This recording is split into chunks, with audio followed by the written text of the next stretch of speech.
देवियों और सज्जनों, आप इस केस में जूरी के सदस्य हैं। आप में से 12 लोगों को इस कर्तव्य का पालन करना है। श्री विशाल भट्ट जी, श्री शेखर शेष जी, श्रीमती अर्चना श्रीवास्तव जी, श्री योगेंद्र अग्रवाल जी, डॉक्टर आरती माहेश्वरी जी, श्री विशाल विजय जी, श्रीमती योगिता स्वामी जी, श्री मोहन सैनी जी, श्री जगदीश शर्मा जी, श्री धीरेन्द्र पाल सिंह जी, श्री अनिल सिन्हा जी। आप महानुभाव यहाँ पधार कर अपना आसन ग्रहण करें और माननीय जज साहिबा के निर्देश ध्यान से सुनें। Ladies and gentlemen, आप इस केस में जूरी मेंबर तो इस केस का निर्णय सुनाएंगे। सुनवाई पूरी हो जाने के बाद आप जूरी रूम में जाकर इस केस पर विचार करेंगे। जब तक सुनवाई पूरी नहीं हो जाती आप रोजाना यहीं बैठेंगे और सुनवाई पूरी हो जाने के बाद कोर्ट का अमीर आपको जूरी रूम में ले जाएगा।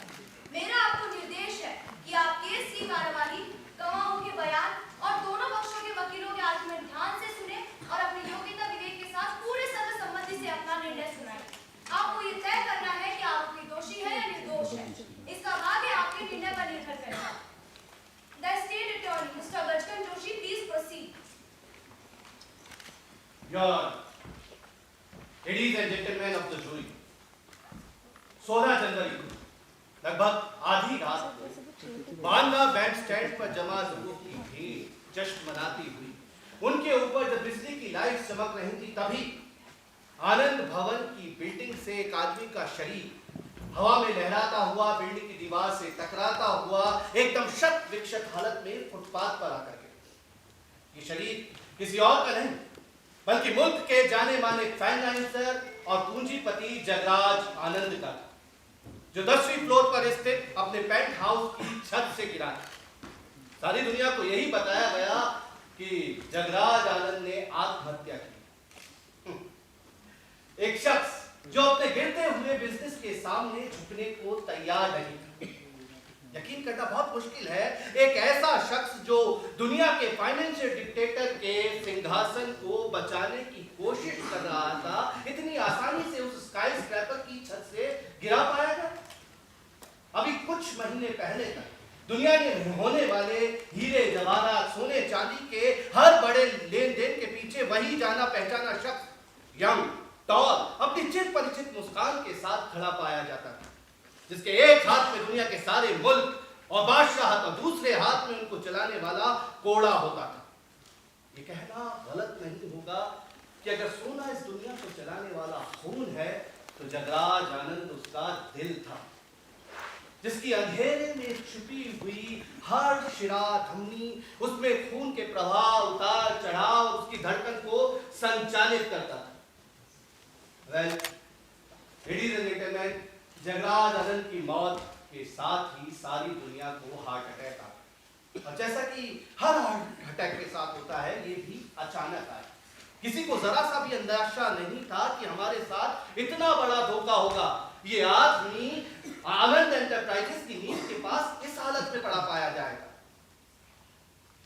जगराज आनंद की मौत के साथ ही उसका सारा बिजनेस भी डूब गया, जिसने सारी दुनिया में भूकंप जैसे हालात पैदा कर दिए।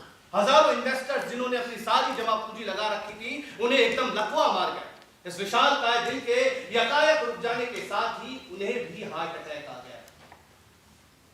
जगराज आनंद को इस दुनिया में कदम जमाने के लिए बहुत ज्यादा स्ट्रगल और संघर्ष करना पड़ा, मगर उससे भी कहीं ज्यादा स्ट्रगल और संघर्ष उसके दिल के भीतर चल रहा था, जिसकी परतें इस मुकदमे के दौरान खोलने की कोशिश की जाए।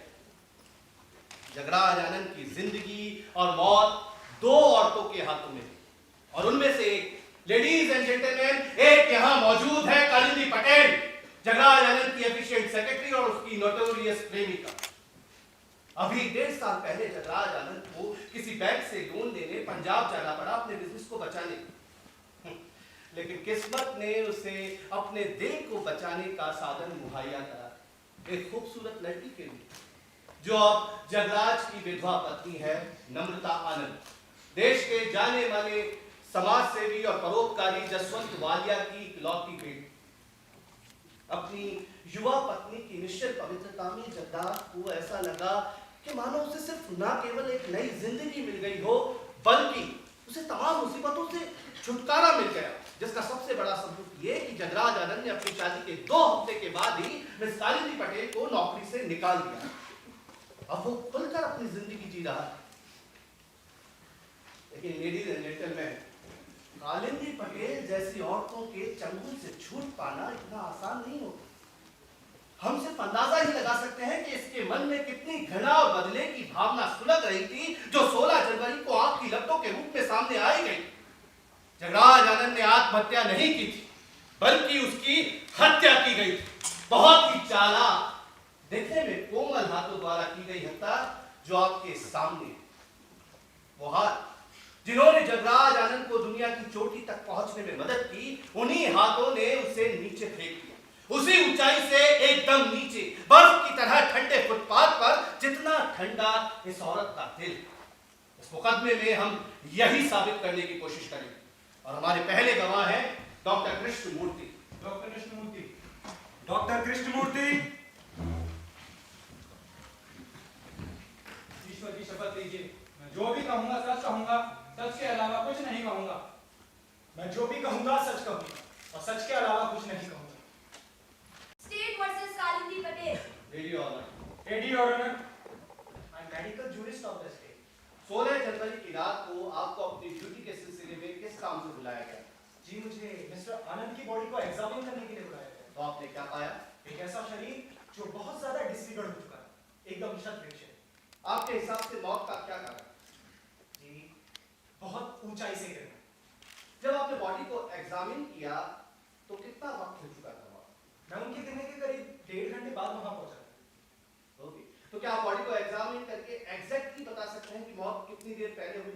जी नहीं बता सकता, क्योंकि ठंडे मौसम की वजह से उनका खून तुरंत ही जम गया, जिसकी वजह से मौत का वक्त तय करने में कई घंटों का अंतर आ सकता है। इसका मतलब ये संभव है कि जगराज आनंद की मौत 1.5 घंटे से काफी पहले हुई हो। It's possible.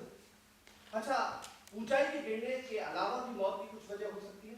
मुझे अभी तक कोई सबूत नहीं मिला। फॉर एग्जांपल, गिरने से पहले खोपड़ी पर कोई गहरी चोट लगी हो, क्या आप बॉडी को एग्जामिन करके बता सकते हैं? जी नहीं, बॉडी की कंडीशन को देखते हुए ये बता पाना संभव नहीं होगा। That's all. Doctor Murthy, body को एग्जामिन करने के दौरान आपने कोई पहले से लगी हुई चोट का निशान पाया? No, I did not.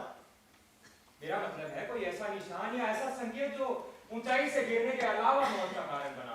जी नहीं sir. That's all. Thank you. हमारे अगले गवाह है हाफिज अली। हाफिज अली। हाफिज अली।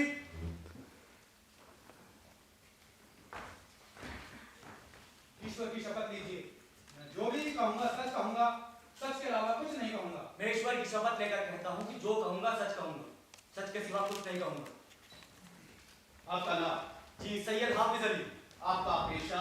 जी, मैं आनंद भवन का नाइट वॉचमैन। क्या मिस्टर आनंद का बिजनेस ऑफिस इसी बिल्डिंग में है? जी सर। और इस बिल्डिंग की छत पर जो बैंक हाउस है उसका मालिक कौन है, आप जानते हैं? जी बिल्कुल, मिस्टर आनंद ही उसके मालिक हैं। और उसमें रहता कौन था? मिस पटेल और मिस्टर आनंद। मिस्टर आनंद की शादी के पहले थे। और शादी के बाद?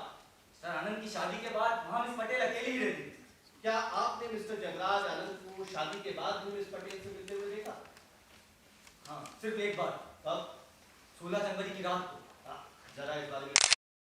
10:30 बजे होंगे। आपको वक्त का कैसे पता चला? साहब 10 बजे मैं ड्यूटी पर आता और इस बात को आधे घंटे से ज्यादा नहीं हुआ था। नीचे डोरबेल बजी, मैं तेजी से लॉबी में गया। सामने पटेल मेम साहब और उनके साथ आनंद साहब थे। मुझे थोड़ा ताज्जुब भी हुआ, क्योंकि पटेल मेम साहब के पास उनकी चाबियां रहती हैं और वो अक्सर खुद ही दरवाजा खोल लेती हैं। क्या मिस पटेल मिस्टर आनंद के साथ अकेली? जी नहीं, उनके साथ 2 और लोग भी मौजूद थे। वो लोग कौन थे? मैं उन्हें नहीं जानता। क्या तुमने उन्हें कभी पहले नहीं देखा? नहीं सर, कभी नहीं। वो देखने में कैसे दिखाई देते? सर, दोनों ही लंबे चरनी कट काटी के थे। उनमें से एक के गाल थोड़े पिचके हुए और थोड़ी थोड़ी तीखी। दूसरे का चेहरा मैं ठीक से देख नहीं पाया। उनका चेहरा एक और झुका हुआ था, शायद कुछ ज्यादा ही लगा रखी। मेरा मतलब उनकी बेइज्जती करने का नहीं। क्या मतलब? साफ साफ बताइए सर हाफिज। आप इजाजत दें तो बताना चाहूंगा कि उन्होंने कुछ ज्यादा ही पी रखी थी। यहाँ तक कि अपने पैरों पर खड़े नहीं हो पा रहे थे। आनंद साहब और वो जो दूसरे वाले साहब थे, वो लगभग घसीटते उन्हें लिफ्ट में ले गए थे। क्या मिस्टर आनंद के चेहरे पर कोई चिंता के निशान दिखाई दे रहे हैं? जी नहीं, बल्कि उसके उल्टा वो तो बेहद खुश नजर आ रहे हैं। क्या उनके चेहरे पर ऐसे भाव लग रहे थे जैसे कि वो अब आत्महत्या करने जा रहे हैं? Objection your honour. Objection sustain. क्या बाकी लोग भी उतने ही खुश थे? जी बिल्कुल, पटेल मैम साहब तो मुस्कुरा रही थी और आनंद साहब को लिफ्ट में जाते जाते भी हंस रहे थे। उस रोज तुमने किसी को वापस जाते हुए देखा? जी हाँ, 15 मिनट बाद वो जो पहले वाले साहब थे, मैंने उनको लिफ्ट से बाहर आते देखा। वो कौन से साहब? अरे सर वही जिन्होंने ज्यादा पी रखी थी, लेकिन अब वो उतने नशे में नहीं दिख रहे थे। हाँ, उनकी चाल में थोड़ी लड़खड़ाहट जरूर थी। किस तरफ गए थे? सर जैसी उनकी हालत थी, मैं दरवाजे तक जाने के लिए उनकी मदद करना चाहता, लेकिन जैसे उन्होंने मुझे देखा, वो जल्दी से अपनी गाड़ी की ओर चले गए। उनकी गाड़ी दरवाजे के बिल्कुल सामने ही खड़ी, लेकिन साहब वो ज्यादा दूर नहीं जा पाए होंगे। उन्हें रास्ते में पुलिस ने धर लिया होगा। उस रोज गश्ती कुछ ज्यादा थी। अच्छा, तुम ही बताओ, तुमने उनके जाते वक्त कोई खास बात नोट की? हाँ सर, उनके ठीक पीछे एक और कार रवाना हुई। कौन सी कार? मुल्जिम, प्लीज कीप क्वाइट। अगर मिस पटेल मुझे बोलने दें तो मैं उनकी उत्सुकता को शांत कर सकता हूँ। मैं भी यही पूछने वाला था। कौन सी कार आपके दली साहब? साहब एक काले रंग की लंबी कार थी, उनसे 2 कार पीछे खड़ी थी। और उसमें कौन था? मैंने तो सिर्फ एक शख्स को देखा। अच्छा, तुम्हें कैसे मालूम कि वो कार उस कार का पीछा कर रही? साहब मैं पूरे यकीन से तो नहीं कह सकता, पर मुझे बड़ा अजीब लगा जब दोनों ही कारें एक साथ स्टार्ट हुई। अच्छा, क्या तुमने वो दूसरे वाले साहब को भी बाहर जाते हुए देखा? जी हाँ, 10 मिनट बाद वो दूसरे वाले साहब भी लिफ्ट से बाहर आए। और उन्होंने क्या किया? कुछ खास नहीं, शायद थोड़ा जल्दी में थे, सीधे अपनी कार की तरफ चले गए। उसके बाद क्या हुआ? साहब उसके बाद मैं अपने राउंड पर चला गया और तकरीबन 1 घंटे बाद, हाँ 1 घंटे बाद मुझे लोगों के जोर जोर से चीखने की आवाज आने लगी। मैं तेजी से नीचे लॉबी में गया तो देखा पटेल मैम साहब लिफ्ट से बाहर आ रही हैं। इनका गाउन फटा हुआ था और ये वहशियों की तरह धाड़े मार मार कर रो रही थी। मैं इनके पीछे पीछे दौड़ा और भीड़ में जगह बनाकर आनंद साहब को वहाँ फुटपाथ पर पड़ा हुआ पाया। उस समय इस पटेल के साथ ये अपने घुटनों के बल बैठकर बहुत जोर जोर से रो रही थी। मैंने अपनी पूरी जिंदगी में किसी की लाश की हालत इतनी बदतर नहीं देखी। शुक्रिया आपके दली साहब। तुमने अपने बयान में कहा कि सिवाय उस रात के पहले मिस्टर आनंद को मिस पटेल से मिलते हुए कभी नहीं देखा। जरा अपनी याददाश्त पे जोर डालिए और बताइए क्या बिल्डिंग में आने वाले हर शख्स को आप हमेशा देख लेते थे? अरे नहीं सर, मैं हर वक्त लॉबी में मौजूद नहीं रहता हूँ, मैं अपने राउंड पर रहता हूँ और जिन लोगों के पास अपनी चाबी होती है वो बिना किसी रोक टोक के बिल्डिंग में आ जा सकते हैं। इसका मतलब है कि मिस पटेल से मिलने वाले बहुत से लोग आ सकते थे, मिस्टर आनंद साहब समेत, जिन्हें तुमने कभी अंदर आते हुए नहीं देखा होगा। हाँ, आप बिल्कुल सही कह रहे हैं। That's all, आप जा सकते हैं। हमारे अगले गवाह हरकरण सिंह। हरकरण सिंह। हरकरण सिंह,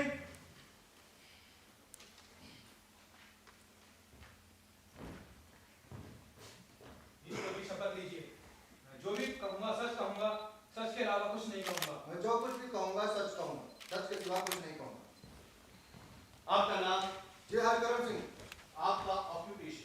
जी मैं प्राइवेट इन्वेस्टिगेटर हूँ जी। आपका लास्ट असाइनमेंट क्या है? मिस्टर जगराज आनंद पर नजर रखना। और ये असाइनमेंट आपको किसने दिया था? मिसेस जगराज आनंद ने। तो 16 जनवरी की रात को भी आप मिस्टर आनंद का पीछा कर रहे? आओ जी। जरा इसके बारे में डिटेल में बताइए। ठीक है, मैं आपको 1 मिनट जी।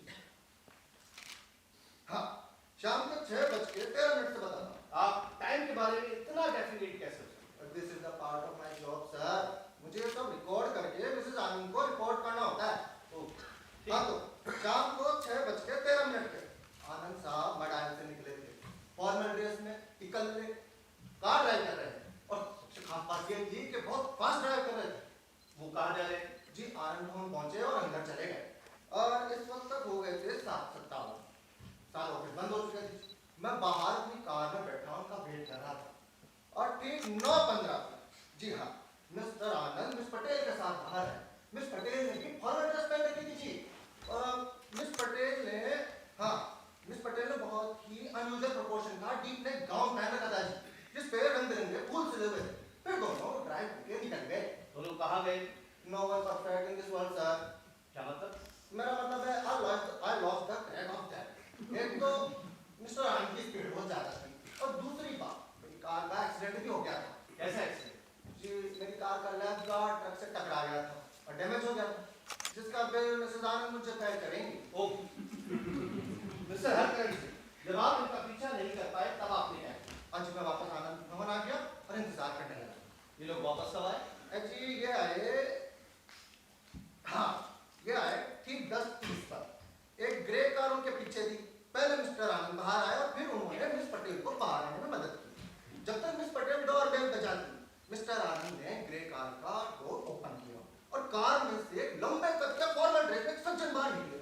फिर दोनों ने मिलकर एक दूसरे शख्स को बाहर आने में मदद की। स्पेशल नोटेशन, कार से बाहर आने वाले शख्स काफी नशे में दिखलाई पड़ रहे थे। फिर सभी आनंद भवन के अंदर चले गए। उसके बाद मैंने अपनी कार को थे पार्क की और आनंद भवन के सामने वाली गली में चावलास ग्रिल में चला गया। आपकी जानकारी के लिए मैं बताना चाहूंगा, जब मैं ऑन ड्यूटी होता हूँ तो हर 4 घंटे में मेरे को खाने की जरूरत पैंती है और मटाने से निकलने के बाद 4 घंटे हो गए। इसलिए मैंने विंडो के पास वाली सीट ली ताकि आनंद भवन के दरवाजे पे नजर रख सकूं। तो आपने क्या ऑब्जर्व किया? जी 15 मिनट तक तो कुछ भी नहीं। अब 15 मिनट के बाद उनमें से एक ग्रे कोट वाला शख्स बाहर आया और ग्रे कार लेकर रवाना हो गया। शायद वो जल्दी में था, ड्राइव करके साउथ की तरफ रवाना हो गया। क्या आपने दूसरे गेस्ट को भी बाहर आते हुए देखा? जी तकरीबन 10 मिनट के बाद। 10 मिनट के बाद में वो शख्स फुटपाथ पे खड़ी कार में आके बैठ गया। हालांकि मैंने पता नहीं कि वो कार उत्थे कैसे और कब पहुंची, लेकिन जो कुछ भी हो उस शख्स के पास कार की कीज थी। जी वो भी बैठने के साथ ड्राइव करके निकल लिया। अच्छा मिस्टर हरकरन सिंह, क्या आपने इन दोनों शख्स को मिस्टर आनंद के साथ पहले कभी देखा? नहीं जी, पहली दफा मैंने उनको तो भी देखा था। ओके, फिर आपने क्या किया? फिर मैंने इंतजार किया जी। अब क्या है कि अब पेंट हाउस में मिस्टर आनंद मिस पटेल के साथ अकेले थे। अब मैं काफी क्यूरियस किस्म का इंसान हूँ अपनी प्रोफेशनली, तो मैंने थोड़ा और क्लोजर इन्वेस्टिगेशन करने का तय किया। वहीं पास में स्पेशल ऑब्जर्वेशन करने के लिए खास जगह है, मैं पहले भी उसका यूज कर चुका हूँ। वो कहाँ पर? स्काई टॉप वेंकटेश बिल्डिंग की छत के ऊपर नाइट क्लब है, जिसका दरवाजा आनंद भवन के सामने ही खुलता है। तो मैंने उसके डांस फ्लोर के पास में एक ओपन गैलरी में वहां गया, जहां से पेंट हाउस साफ साफ दिखलाई पड़ता है। मैं बाहर आया तो उस तरफ देखा और फिर मैं जोर से चिल्लाया जी। ऐसा क्या देख लिया था? मुझे लाइट नहीं थी और कालिंदी पटेल का व्हाइट गाउन चांदनी रात में चमक रहा था। और इन्होंने एक बॉडी को मुंडे पर उठा रखा था। मिस्टर आनंद की उनको कोई होश नहीं था जी, नो रेजिस्टेंस, एकदम खामोश। फिर उन्होंने पूरा जोर लगाया और उनको नीचे धक्का दे दिया जी। मुंडे पर से होता हुआ उनका बॉडी नीचे चला गया। फिर आपने क्या किया? और जी मैं फिर भागा डाइनिंग रूम की तरफ और लोगों को जोर जोर से चिल्ला चिल्ला कर बताया जो मैंने अभी अभी देखा था। सारी क्राउड मेरे पीछे पीछे आनंद भवन आ गई। नीचे पेमेंट पर मिस्टर आनंद की बॉडी पड़ी हुई थी और कुड़ी बोर आ गई जी, जो वहीं पे बैठी बैठी जोर जोर से रो रही थी और इसकी सिसकियां सुन सुन के सारे लोग भाग हो रहे थे। आपने इनसे बात करने की कोशिश की? और जी नहीं जी, तब तक पुलिस आ गई थी। और फिर मैंने पुलिस को सब कुछ बता दिया जो मैंने देखा था, as I told you here. क्या आप हमें ये बता सकते हैं कि मिसेज आनंद ने आपको कब हायर किया? और जी पिछले साल 13 अक्टूबर को। और क्या ये बता सकते हैं कि मिस्टर एंड मिसेज आनंद की शादी कब हुई? और जी उस दिन हुई थी जी। तो जब मिसेज आनंद ने आपको हायर किया तो क्या इंस्ट्रक्शन दिए? और जी उन्होंने कहा था कि मिस्टर जगराज आनंद पर नजर रखना और डिटेल में उनको रिपोर्ट करना। Any special attention to miss Patel? और जी अलग से कुछ खास नहीं। क्या अपनी शादी के बाद भी मिस्टर आनंद मिस पटेल से मिला करते थे? Yes, frequently. दिन में भी? हमेशा नहीं, कभी कभार। तो आपने ये बात मिसेज आनंद को रिपोर्ट की? हाँ जी, की थी जी। तो आपने जब ये रिपोर्ट मिसेज आनंद को दी तो उनका रिएक्शन कैसा था? और जी उनका कोई खास रिएक्शन तो था नहीं। वो खुद भी एक महिला है, कोई खास रिएक्शन नहीं था। मतलब मेरा मतलब है कुछ चिंतित दिखाई पड़ती थी? और जी मैंने नहीं लगता। वो क्या है, मिस्टर जगराज आनंद बहुत ही डिवोटेड हस्बैंड थे, अपनी पत्नी को बहुत प्यार करते थे। आप इतना यकीन के साथ कैसे कह सकते हैं? और जी मिसेज आनंद ने कुछ मैंने बताया था। नाउ मिस्टर हरकरन सिंह, 16 जनवरी की रात को जब आप वेंकटेश के नाइट क्लब की बालकनी के लिए एग्जैक्ट रवाना हुए तो क्या समय था?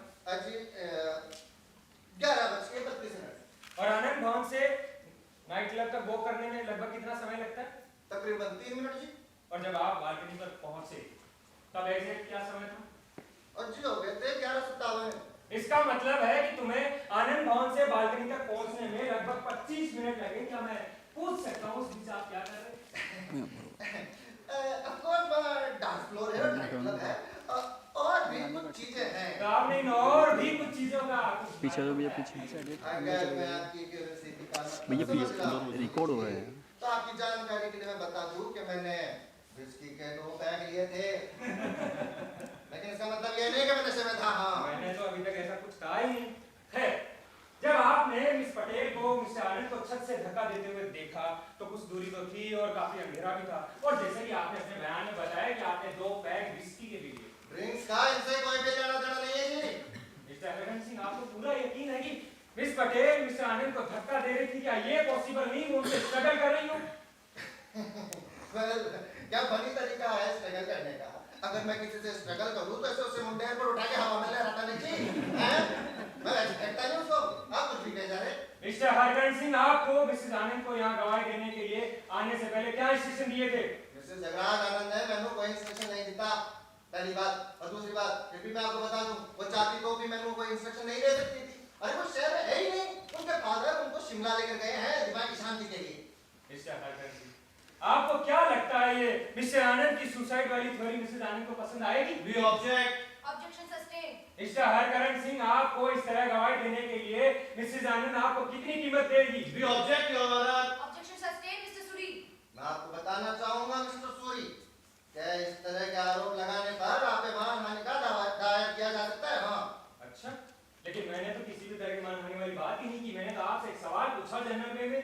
तो मैं भी आपको बताना चाहूंगा जनरल वे में ही कि छुट्टी का वही देना किसी भी प्राइवेट इन्वेस्टिगेटर की ड्यूटी का हिस्सा नहीं होता है। कोई और स्पेशल नोटेशन छूट तो नहीं है मिस्टर हरकरण सिंह? जी नहीं जी। That's all. That's not all, Suri sir. मैं चाहती हूँ इनसे कुछ सवाल और पूछे जाए। बताइए मिस पटेल, क्या सवाल है आपके? हाँ मिस्टर हरकरण सिंह, आप कौन सी कार ड्राइव करते हैं? हाँ जी ब्राउन मारुति अल्टो 8 साल पुराना मॉडल है जी। पुरानी है लेकिन सभी से बड़ा है। एक सवाल और।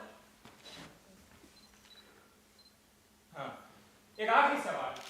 जब आपने ग्रे कोट वाले शख्स को ड्राइव करते हुए जाते हुए देखा तो किसी और कार को उसका पीछा करते हुए देखा? अच्छा मैंने याद नहीं। एक तो ट्रैफिक तो ज्यादा ही है जी।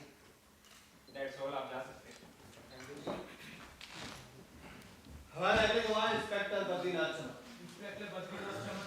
इंस्पेक्टर बद्रीनाथ चमन।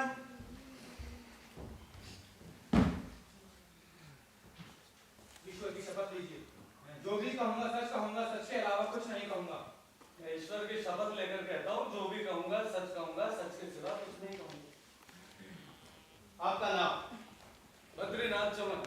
आपका व्यवसाय? जी मैं पुलिस इंस्पेक्टर हूँ। 16 जनवरी को मिस्टर आनंद की जब डेथ हुई तो पुलिस डिपार्टमेंट ने इन्वेस्टिगेशन के लिए आपको ही डेप्यूट किया था? जी। घटनास्थल पर पहुंचने वाला मैं पहला ऑफिसर था। तो आपने मिस पटेल से पूछताछ की? तुरंत तो नहीं कर सका। इससे पहले कि मैं अपना काम शुरू करता, ये हरकरण सिंह और दौड़ता हुआ आया और चिल्ला चिल्ला कर कहने लगा कि उसने कालिंदी पटेल को जगराज आनंद को छत से धकेलते हुए देखा है और वो इस घटना का चश्मदीद गवाह है वगैरह वगैरह। तो इस बात पर कालिंदी पटेल का क्या रिएक्शन? वो तो एकदम सन्न रह गई, वही खड़ी हो गई। इसकी आंखें तो ऐसी फटी की फटी रह गई जैसे अभी बाहर निकल आएंगी। और उसके बाद मेरा तो दम ही निकल गया। ये जोर जोर से हंसने लगी। मुझे लगा ये झटका बर्दाश्त नहीं कर पाई और पागलपन का दौरा पड़ गया। फिर आपने क्या किया? मैंने इसे पकड़ कर रखने का ऑर्डर दिया और अपने साथ पूछताछ के लिए और पेंट हाउस को चेक करने के लिए लिफ्ट में ले गया। क्या शानदार जगह थी इसका। आपको जांच पड़ताल के दौरान कोई ऐसी खास चीज दिखाई दी, कुछ अनयूजुअल? जी बेडरूम में क्या? साइलेंस। नाइट ग्राउंड सर, बारीक लेस वाला नाइट ग्राउंड। इतनी बारीक लेस थी जैसे हवा से बना हो। बाथरूम में क्रिस्टल बाथटब और जब हमने शावर चालू किया तो उसमें से परफ्यूम वाला पानी निकलने लगा सर। साइलेंस। इंस्पेक्टर साहब, आप मेरा सवाल गलत समझ रहे। मैं पेंट हाउस की एस्थेटिक वैल्यूज के बारे में बात नहीं कर रहा। मैं आपसे पूछ रहा हूँ कोई ऐसी खास चीज जिसका कनेक्शन जगराज आनंद की डेथ से? जी सर, लिविंग रूम क्या? एक लेटर था सर। एक टेबल पर ठीक मेरी नजरों के सामने पड़ा हुआ था, सील्ड एनवेलप, जिस पर इंग्लिश में कुछ लिखा हुआ था, to whomsoever find it first। हाँ, है ही वो लेटर? पीछे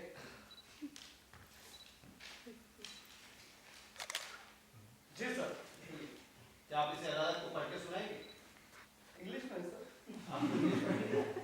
आती है ना सर, 10th क्लास तक पढ़ी थी। If any future historian wants to record my last advice to the humanity, I will say that I found only 2 enjoyable things on this earth, whose every door was open to me: my trip over the world and Kalindi Patel, Jagraj Anand. नहीं, मैं इसका हिंदी में अनुवाद करूंगा। अगर कोई भावी इतिहासकार मेरी सलाह को इतिहास में दर्ज करना चाहता है, तो उसके लिए मैं इतना ही कहना चाहूंगा कि समूची पृथ्वी पर मुझे सिर्फ 2 चीजें ऐसी मिली जिनका मैंने भरपूर आनंद उठाया और जिनके दरवाजे हमेशा मेरे लिए खुले हुए थे।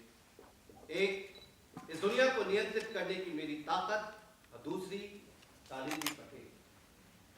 और जो कुछ भी इनका उपयोग कर सकता है, उसके लिए मेरी सलाह की कीमत समूची मानवता से ज्यादा है। हस्ताक्षर जगराज आनंद। Submitted as evidence.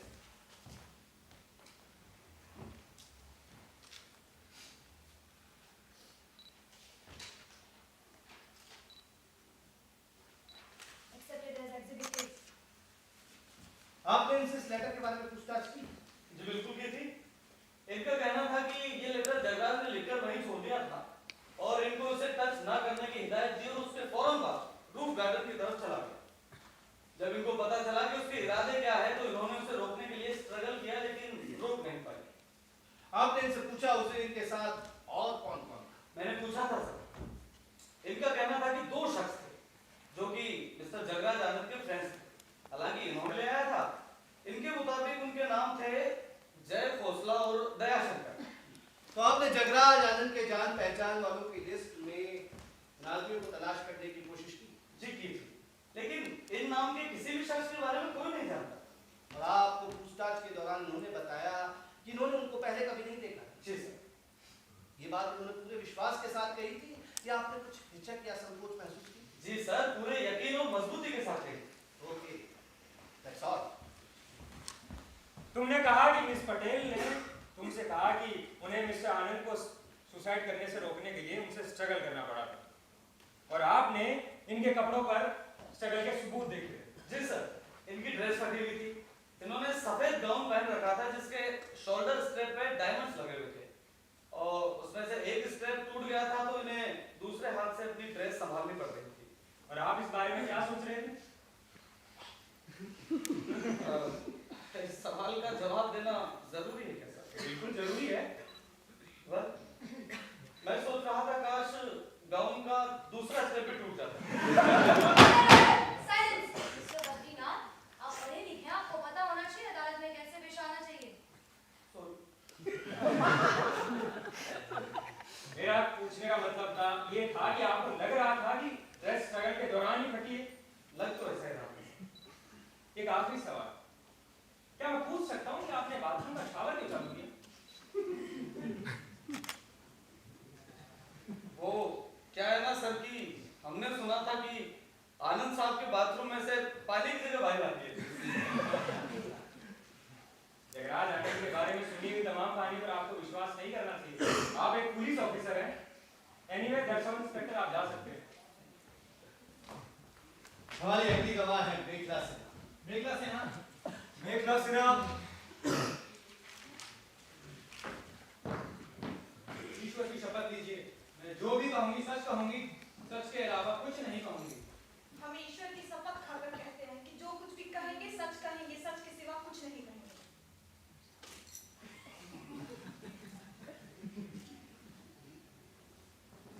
आपका नाम?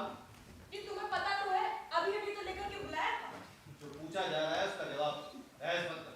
नाम बताओ। मेघला सिन्हा। क्या काम करती हो? जी हम हाउसकीपर हैं। पिछली बार तुम्हें नौकरी पर किसने रखा था? पिछली बार हमें नौकरी पर मिस्टर जगराज आनंद ने रखा था। उनसे पहले उनके पिताजी ने रखा था। उनके लिए कब से काम कर रहे हो?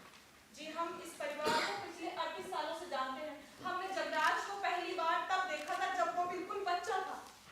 ओके, इस शहर में कब? 5 साल तो हो ही गए होंगे। जगराज ने आपको क्या काम दे रखा था? जी हम इस पेंट हाउस की देखभाल करते थे। वो तकरीबन हर साल यहाँ आता था।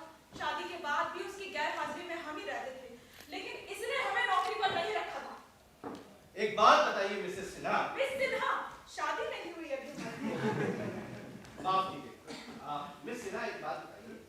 मिस्टर आनंद और मिस पटेल के रिलेशन के बारे में आपको क्या कहना? देखिए भाई साहब, हमारे जैसी शरीफ औरत को इन सब बातों में नहीं पड़ना चाहिए, पर पाप तो इस दुनिया में बेहयाई है ना। तो जरा साफ साफ बताइए। पहले दिन से जब ये औरत यहाँ आई थी, मिस्टर आनंद के साथ ही सोती थी। भला भाई साहब, काम करने की मेज और बिस्तर की सीमाओं को तो भूलना अच्छी बात नहीं है ना, लेकिन इस औरत ने तो दोनों ही जगहों को अपने पंजों में जकड़ लिया था। और तो और भाई साहब, कभी-कभी तो बिस्तर में लेटे हुए लोन और डिग्रेड्स के बारे में डिस्कस करते थे, और तो और कभी-कभी तो दफ्तर को अंदर से ही लॉक कर लेते थे, खिड़की दरवाजे भी बंद कर लेते थे। उस वक्त खिड़की के किनारे पर इसकी वो लेस वाली पेटी टंगी हुई दिखाई पड़ती थी। Objection your honour. I think Miss Patel should have objected many years ago. लेकिन गवाह की इस तरह की भाषा बेहद अपमानजनक है। ये मेरे इंपॉर्टेंट सवाल के जवाब में बताए गए कुछ फैक्ट्स हैं मिस्टर सूरी। और साइलेंस जेंटलमैन, गवाह को आगाह किया जाता है कि अपनी भाषा में संयम बरते और शब्दों का सोच समझकर उपयोग करे। अदालत में भद्र भाषा सहन नहीं की जा सकती। लेकिन जज साहिबा, पाप तो पाप ही होता है ना, चाहे किसी भी भाषा में क्यों ना बोलो। अब हमारी दादी कहती थी। सिन्हा, प्लीज, क्या आप कोई ऐसी बात बता सकती हैं जब मिस्टर आनंद को मिस पटेल की वजह से कोई नुकसान हुआ हो, मॉरल वैल्यूज को छोड़? आप यही बात ले लो जिसकी वजह से उस आदमी ने इस औरत पर अपना ढेरों पैसा बर्बाद कर दिया। मिस्टर आनंद की फिजूल खर्ची का कोई उदाहरण दे सकती हैं आप? हाँ, क्यों नहीं, बताती हूँ। उसने इसके लिए प्लेटिनम का गाउन बनवाया था। जी हाँ, प्लेटिनम का गाउन, सुंदर, मखमली, कोमल, और ये उस गाउन को बिना अंदर के कपड़ों के पहनती थी। ये पहले तो फायर प्लेस ऑन करती थी, फिर उस गाउन को गर्म करती थी, उसके बाद पहनती थी। ठंडा हो जाने के बाद उस गाउन से इसका शरीर साफ साफ दिखाई पड़ता था। इससे तो अच्छा होता भाई साहब कि अंदर कुछ पहनती ही नहीं। शरीर के सहन होने की हद तक तो इस गाउन को गर्म कर लेती, और उसके बाद जब इसकी बेशरम इसकी जलने लगी तो पागलों की तरह ही करके हंसती, और वो आनंद जंगली शेर की तरह इसकी जली हुई स्किन को चाटता। छी छी, मुझे तो बताती हूँ भी शर्म आती है। Objection your honour. इस तरह के गवाही का कोई मतलब नहीं है कि सिवाय माननीय जूरी के सदस्यों को मिस पटेल के खिलाफ प्रभावित करने के। उसे बोलने दीजिए सूरी सर, क्या पता जूरी के सदस्य मेरे पक्ष में प्रभावित हो जाए। मिस्टर सूरी, मुझे आपके साथ बिल्कुल सहमत है। आपके क्लाइंट को हैंडल करना इतना आसान है। भैया बताओ यार किसी से साइलेंस, ऑब्जेक्शन ओवररूल्ड। अब आप ये बताइए कि मिस्टर आनंद का अपनी शादी के बारे में क्या? जी, हमने अपनी जिंदगी में उसे पहली बार इतना खुश देखा था, इतना खुश था जैसे किसी शरीफ आदमी को सही रास्ता दिखा दिया हो किसी ने। क्या आपको किसी ऐसी बात का पता चला हो जिसने मिस्टर आनंद को सुसाइड करने पर मजबूर कर दिया हो? जी नहीं, ऐसी बात हमारी जानकारी में तो नहीं है। अच्छा, अब एक बात बताइए, मिस पटेल का मिस्टर आनंद की शादी के बारे में क्या रिएक्शन है? जी एकदम खामोश हो गई थी, जैसे पत्थर का भूत बन रहे हो। लेकिन मिसेस आनंद, मुझे पता चला आप मुझे विटनेस के तौर पर बुलाना चाहते हैं मिस्टर जोशी। हाँ, और मुझे पता चला कि आप शिमला चली गई। I was there, but I escaped. You escaped? Dad को मेरी हेल्थ के लिए कंसर्न था, मगर मुझे अपने पति के प्रति अपनी ड्यूटीज निभानी। मुझे आपकी भावनाओं की कद्र। आप आइए, यहाँ बैठ, मैं अभी थोड़ी देर बाद। हाँ, तो आप मिस्टर आनंद की शादी के बारे में मिस पटेल के रिएक्शन के बारे में कुछ बता रही हैं मिस ना? हाँ, हम कह रहे थे कि एकदम खामोश हो गई थी, जैसे पत्थर का भूत बन गई हो। लेकिन एक रात हमने अपनी जिंदगी में से पहली बार रोते हुए और सिसकते हुए सुना था, शादी के बाद। क्या आपको ऐसा लगा कि मिस पटेल को बहुत तकलीफ हुई? तकलीफ? इसको सवाल ही पैदा नहीं होता। इसके लिए एक या कई आदमी के जाने से क्या फर्क पड़ने वाला था। और तो और हमने तो इसे आनंद की शादी वाली रात ही बेवफाई करते हुए देखा था। बेवफाई? जी हाँ। किसके साथ? हम उसे नहीं जानते, लेकिन आनंद की शादी वाली रात हमने पहली बार उसे देखा था। जरा इस बारे में कुछ डिटेल में बताइए मिस ना।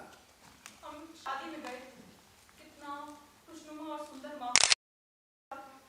उसकी जवान बहू शादी के लाल जोड़े में गुलाब के फूल जैसी लग रही थी। हमारी तो आंखें भीग आएगी। ऐसा लग रहा था जैसे हमारे अपने ही बच्चों की शादी हो रही हो। लेकिन ये शादी में नहीं गई थी। ओह,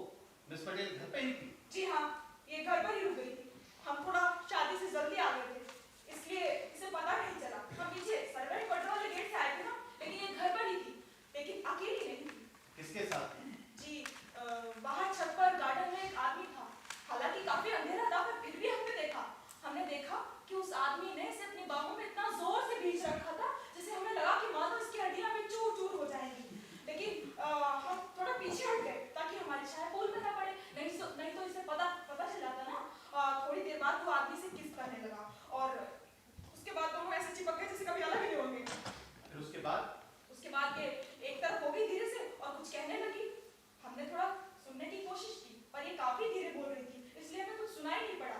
उसके बाद उस आदमी ने बिना कुछ कहे इसका हाथ अपने हाथ में लिया और होठों पर लगा लिया। हमने काफी देर इंतजार किया, उसके बाद हम अपने कमरे में चले गए। क्या उस आदमी का नाम पता चला? जी नहीं। आपने फिर कभी उसे दोबारा देखा? जी एक बार देखा था हमने। कब? 16 जनवरी की रात को। जरा खुल के बताइए।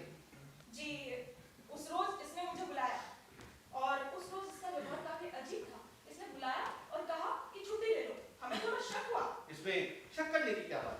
जी हमारा ऑफ गुरुवार को रहता है और अगले दिन की छुट्टी हमने मांगी ही नहीं थी, लेकिन इसने कहा कि उसे उस रोज हमारी कोई जरूरत ही नहीं है, इसलिए हम चले गए। कितने बजे गए थे आप? करीब 4 बजे, लेकिन हमें वजह मालूम करनी थी, इसलिए हम वापस भी आए थे। कितने बजे वापस? रात के 10 बजे। घर में काफी अंधेरा था और ये भी गड़बड़ नहीं थी। करीब आधे घंटे इंतजार करने के बाद हमने इन्हें आते हुए सुना। इसके साथ आनंद साहब भी थे, इसलिए हमें रुकने में थोड़ा डर लग रहा था, लेकिन जाने से पहले हमने देखा कि इनके साथ 2 और शख्स थे। एक तो बिल्कुल नशे में था, उसे हम नहीं जानते, लेकिन दूसरे को जानती थी। हाँ जी हाँ। दूसरा लंबे छहरे बदन का, चेहरा काफी शार्प और गाल पिचके हुए, और ये वही शख्स था जो उस रोज मिस पटेल को किस कर रहा था। इतना काफी है मिस सिन्हा। थैंक्स।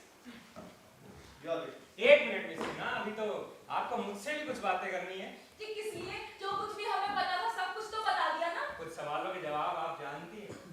एक पर्सनल सवाल पूछने के लिए माफी चाहता हूँ, आप कितने नंबर का चश्मा लगाती हैं? आपसे मतलब? बताइए। -3। अभी अभी आपने कहा था कि आपने उस अजनबी को मिस पटेल को किस करते हुए देखा। जी हाँ देखा था। और जब आपने उसे पहली बार देखा तब काफी अंधेरा भी था। काफी अंधेरा था। और 16 जनवरी की रात को जब आप बड़ी होशियारी से अपनी मालकिन की जासूसी कर रही थी, तभी आपने उस आदमी को फिर से देखा आनंद साहब के साथ, और पकड़े जाने के डर से आप भागी गई। और यही कहा था ना आपने? अच्छी याददाश्त है आपकी। तो फिर तो आपने उन दोनों अजनबी पे गहरी नजर भी डाली होगी। जी हाँ डाली थी। तो ये बताइए, जो नशे में डूबा हुआ शख्स था वो कैसा दिखलाई पड़ता था? जी हम कैसे बता सकते हैं? हमने कहा ना, एक तो हम उसका चेहरा नहीं देख पाए, दूसरा दरवाजे पर काफी अंधेरा था। अच्छा, काफी अंधेरा था और आप जल्दी में भी थी, आप -3 का चश्मा भी लगाती हैं, फिर भी आप उस शख्स को पहचान गई जिसको आपने सिर्फ एक बार, वो भी बहुत पहले देखा था मिस सिन्हा। देखिए मिस्टर, हमने शपथ ली है और हम एक धार्मिक नेचर की महिला है। हमने कहा था कि वही आदमी है और अब दोबारा भी यही कह रहे हैं कि वही आदमी था। That's all, miss Sinha. आप जा सकते हैं। नम्रतानंद, ईश्वर की शपथ लीजिए। मैं जो भी कहूंगी सच कहूंगी, सच के अलावा कुछ नहीं कहूंगी। मैं जो भी कहूंगी, सच के अलावा कुछ नहीं कहूंगी। आपका नाम? नम्रतान। स्वर्गीय जगराज आनंद से आपका क्या रिलेशन? मैं जानता हूँ मिसेज आनंद की ये सब आपके लिए बहुत तकलीफ है, लेकिन मैं आपकी हिम्मत की दात है। मैं आपसे कुछ सवाल पूछूंगा जो आपकी तकलीफ दे यादों को ताजा करे। इट्स ओके मिस्टर जोशी, मैं तैयार हूँ। आपकी जगराज आनंद के साथ पहली बार कहाँ? पिछले साल अगस्त में। कहाँ पर? मेरी फ्रेंड सैंड्रा ने गोवा में पार्टी थ्रो की थी, वहीं। तो आप इस मुलाकात के बारे में बताइए। सैंड्रा ने हम दोनों को इंट्रोड्यूस कराया। वो हमेशा मेरी तारीफ करने के आती। उस रोज मैंने और आनंद ने पहली बार एक दूसरे डांस किया। हम डांस करते करते पूल साइड पे आके पीछे से आता हुआ सॉफ्ट म्यूजिक हमारी में ही लगे हुए गुलाब के फूल तोड़ने के लिए जगराज हुआ। जैसे उसने उसे झटके से तोड़ा, उसके हाथ में नंगे कंधों को छूसे पता नहीं क्यों मुझे शर्म आ गई।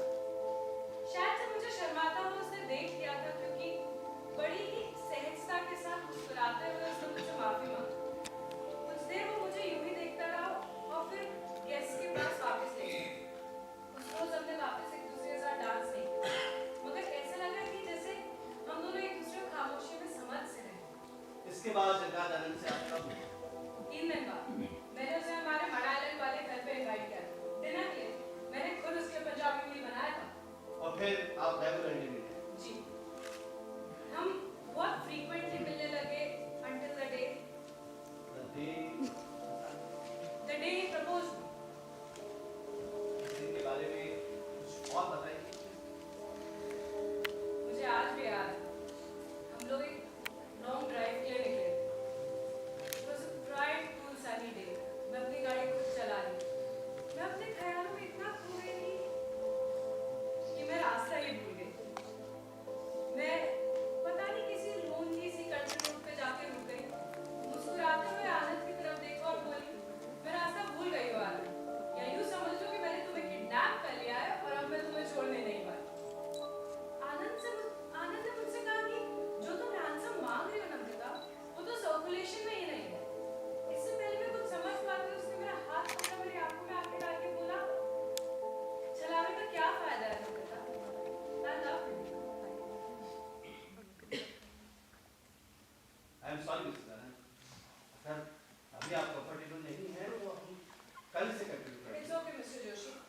में कंटिन्यू। उस टाइम पहली बार मुझे जगराज के फाइनेंशियल सिचुएशन के बारे में पता था। उसने मुझसे बोला कि वो ज्यादा कुछ मेरे को फिलहाल दे नहीं सकता। मैंने उसे साफ साफ बता दिया कि मैं उससे प्यार करती हूँ और यही मेरे मायने रखता है। धन दौलत इन सब से मेरे को कोई फर्क नहीं पड़ता। तो आपके एंगेजमेंट अनाउंसमेंट के बाद जगराज आनंद अपने बिजनेस को लेकर तो चिंतित थे? नहीं, उन्होंने मुझे खुद बोला था कि जो मैं उनमें विश्वास और अपनी हिम्मत दिखा रही हूँ उनसे उन्हें काफी मदद मिली है। हमने सोचा था कि हम इस डूबते हुए बिजनेस को बचाएंगे क्योंकि हमारी ड्यूटी है, अपने लिए नहीं बल्कि दुनिया वालों के लिए। हम दोनों मिलकर एक नई जिंदगी की शुरुआत करने वाले हैं, दूसरों की सेवा और कल्याण के लिए निस्वार्थ रूप से समर्पित जिंदगी। और शादी के बाद आप मुंबई शिफ्ट हुए? जी, मेरे मनाली वाले फ्लैट को हमने हमारा घर बना लिया था और आनंद ने पेंट हाउस में रहना छोड़ दिया। क्या कभी मिस्टर आनंद ने आपको मिस पटेल के साथ अपने रिलेशन के बारे में कुछ बताया? शादी के एकदम बात तो नहीं, मगर 2 हफ्ते बाद आया जरूर था। बोला, डियरेस्ट, एक औरत है। मेरा मतलब एक औरत थी और मैं उसके बारे में तुम्हें सब कुछ बता देना चाहता हूँ। मैंने भी बोल दिया कि मैं ऑलरेडी उसके बारे में जानती हूँ, ना चाहे तो ना बताए मुझे। इस पर आनंद का क्या जवाब? आनंद ने मुझे साफ साफ बोला कि कालिनी पटेल उसकी डूबती हुई जिंदगी की सबसे बड़ी कारण है और वो उसे डिसमिस कर देना चाहते हैं। इस पर आपका क्या रिएक्शन? मैं सब कुछ समझ रही थी, बट मैंने भी आनंद को बोल दिया कि हम इतने सेल्फिश और रूड नहीं हो सकते। शायद हम मिस पटेल के कोई और पोजीशन ढूंढ सकते, जिस पे आनंद ने बोला कि वो इसका चेहरा वापस नहीं देखना चाहता। हो सके तो फाइनेंशियली सपोर्ट कर देगा। इसलिए मिस्टर आनंद ने मिस पटेल को अपनी मर्जी से डिसमिस कर दिया। मिस्टर जोशी, इस दुनिया में 2 तरीके की औरत होती है और मुझ जैसी औरत दूसरी औरत से जलने वालों में से तो बिल्कुल नहीं है। अच्छा, एक बात बताइए मिसेस आनंद, क्या आपको ऐसा लगता है कि आपके पति के पास आत्महत्या करने के कारण की कोई भी पॉसिबिलिटी? कोई नहीं मिस्टर जोशी, उसके पास कोई कारण नहीं। क्या वो आपसे अपने फ्यूचर प्लान के बारे में बात करते हैं? हम अक्सर अपने फ्यूचर के बारे में बात करते हैं। उस दिन भी उनकी मौत से एक दिन पहले भी हम हमारे स्टडी के फायरप्लेस के बगल में बैठकर अपने फ्यूचर के बारे में बात कर रहे हैं। हमें पता था हम ज्यादा टाइम तक रिच नहीं रहने वाले और हमें इस बात से कोई फर्क भी नहीं पड़ता।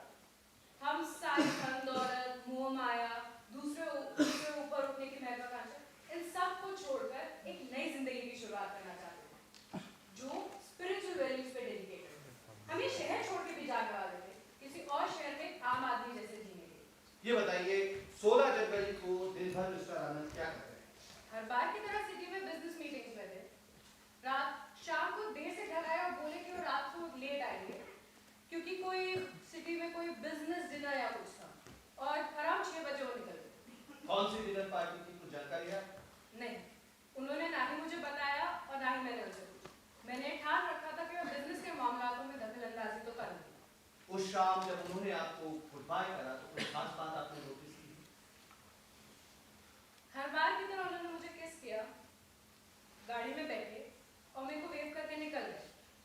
मैं वही दरवाजे पे खड़े खड़े सोच रही थी कि हमारा रोमांस कितना परफेक्ट है, किसी फैंटेसी जैसा, किसी मधुर गीत जैसा। एकदम मुझे क्या पता था, इनडायरेक्टली किसी की जेलसी की वजह से उनकी डेथ हो गई। ऑब्जेक्शन योर ऑनर, यह गैर जरूरी बातें बयान से हटा दी जाए। Thank you Mrs Anand, that's all. Mrs Anand, क्या आप मेरे कुछ सवालों के जवाब देने की पोजीशन में हैं? जितने आप चाहे मिस्टर सूरी। Thank you.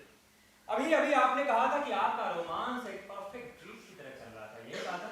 जी। और एक पवित्र सच्चाई जिसने 2 आत्माओं को एक नया जीवन दे दिया। हाँ जी मिस्टर सूरी। एक सुंदर और जीवन में प्रेरणा देने वाला। मिस्टर सूरी। तो फिर आपने अपने हस्बैंड की जासूसी के लिए डिटेक्टिव क्यों हायर किया? मैंने उनकी जासूसी के लिए डिटेक्टिव हायर नहीं किया, मैंने उनकी सिक्योरिटी के लिए किया था। प्लीज साफ साफ बताइए। वो क्या है ना, कुछ समय पहले कोई तो गैंगस्टर है, क्या नाम है उसका, आई गेस राका रिजवान बुलाते हैं, उन्होंने इसे थ्रेटन किया था और जगराज ने हर बार की तरह उस पर कोई अटेंशन पे नहीं किया। मगर एक पत्नी होने के नाते उनकी सिक्योरिटी मेरी ड्यूटी है, जिसकी वजह से मैंने हरशरण सिंह जी को हायर किया था और मुझे पता था अगर मैं जगराज को इसके बारे में बताऊंगी तो ऑब्वियसली ऑब्जेक्ट करेंगे, इसलिए मैंने उन्हें कुछ नहीं बताया। लेकिन दूर से नजर रखने वाला एक जासूस उनको कैसे प्रोटेक्ट कर सकता है? मुझे पता चला है कि अंडरवर्ल्ड का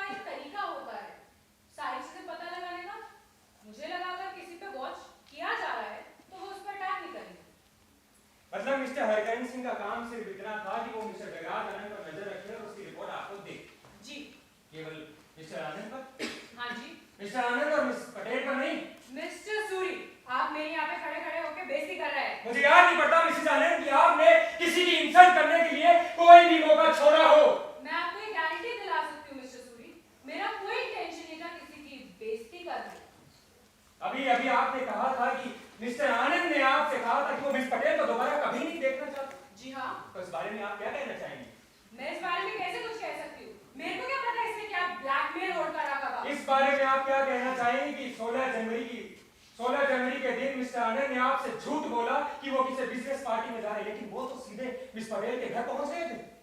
मिस्टर सूरी, अगर मैं आपके इन प्रश्नों का जवाब दे पाती तो शायद से आप यहाँ पे खड़े खड़े मुकदमा नहीं लड़ रहे हो। मेरे पास मेरे पति के मिस्टीरियस डेथ की कोई वजह पता होती। मेरे को सिर्फ इतना पता है कि इसने उस रात किसी वजह से उसे अपने घर बुलाया और वो उस दिन मरा पाया गया है। That's not all, Suri sir. मैं चाहती हूँ इससे कुछ सवाल और पूछे जाए। क्या सवाल है? इससे पूछा जाए क्या ये जगराज से प्यार करती थी? मैं उससे प्यार करती थी कालिंदी। तो फिर यहाँ खड़ी होकर ये सब क्यों कह रही हो? उसके बारे में झूठ क्यों कह रही हो? जबकि तुम जानती हो हमसे बचाने के वो यहाँ नहीं आ सकता। प्लीज कोर्ट कल 10 बजे तक के लिए मुलतवी किया जाता है।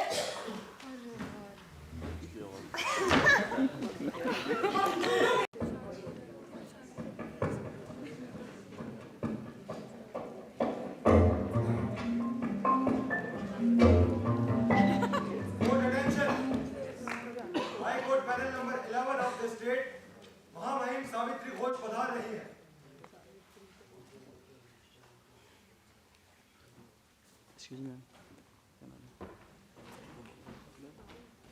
Ready honour. The state attorney, please proceed. Your honour, अगर आप परमिशन दें तो हम एक और गवाह को इंट्रोड्यूस करना चाहते हैं। जसवंत वालिया। जसवंत वालिया।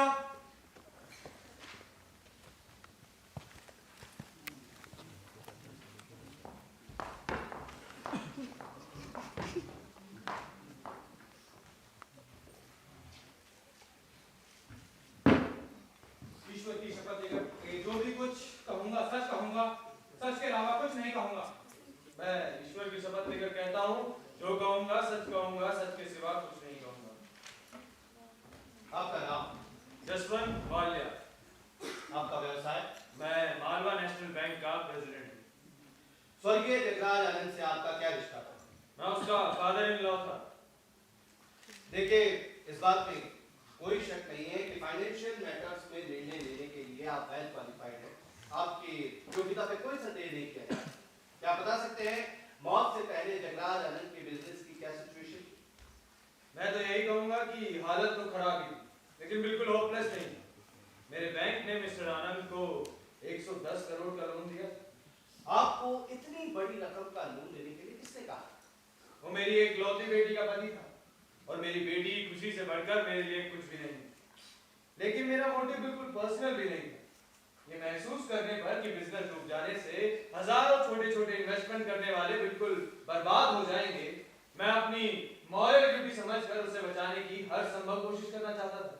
लेकिन एक बिजनेस जो डूबने के कगार पर है, उसके लिए मिस्टर आनंद की कंपनी को इतना बड़ा लोन लेना रिस्की नहीं था? बिल्कुल नहीं।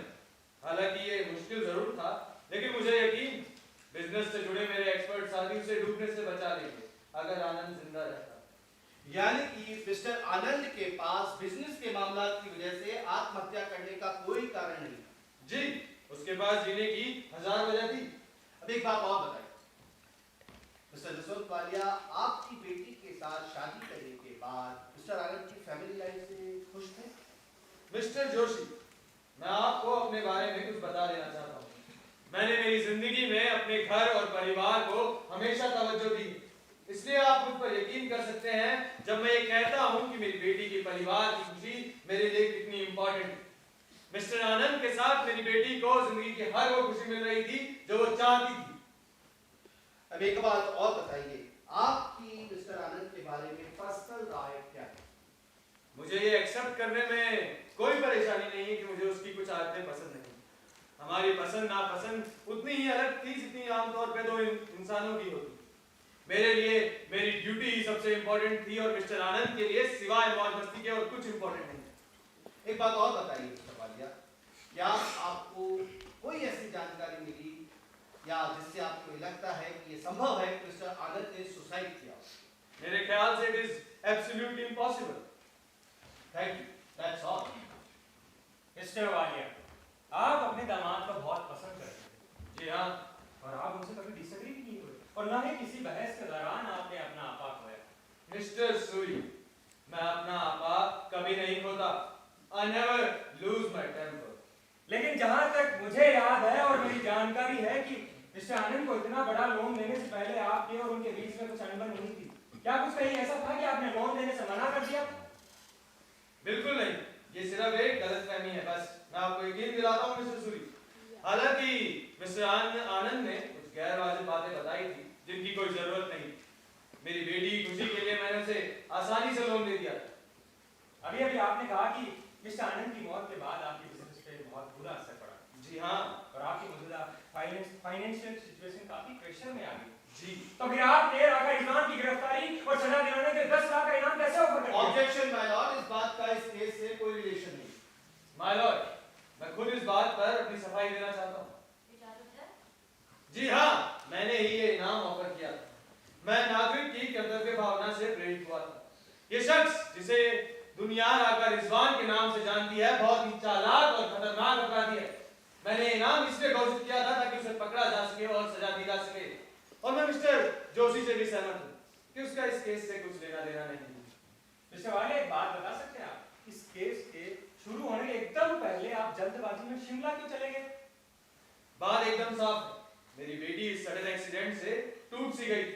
मैं उसे यहाँ से दूर ले जाना चाहता था, उसकी हेल्थ के लिए और उसकी जिंदगी के लिए भी। मिस्टर वाले, आप अपनी बेटी से बहुत प्यार करते हैं। जी हाँ। और आपने हमेशा इस बात का ख्याल रखा है कि उसकी हर इच्छा पूरी की जाए।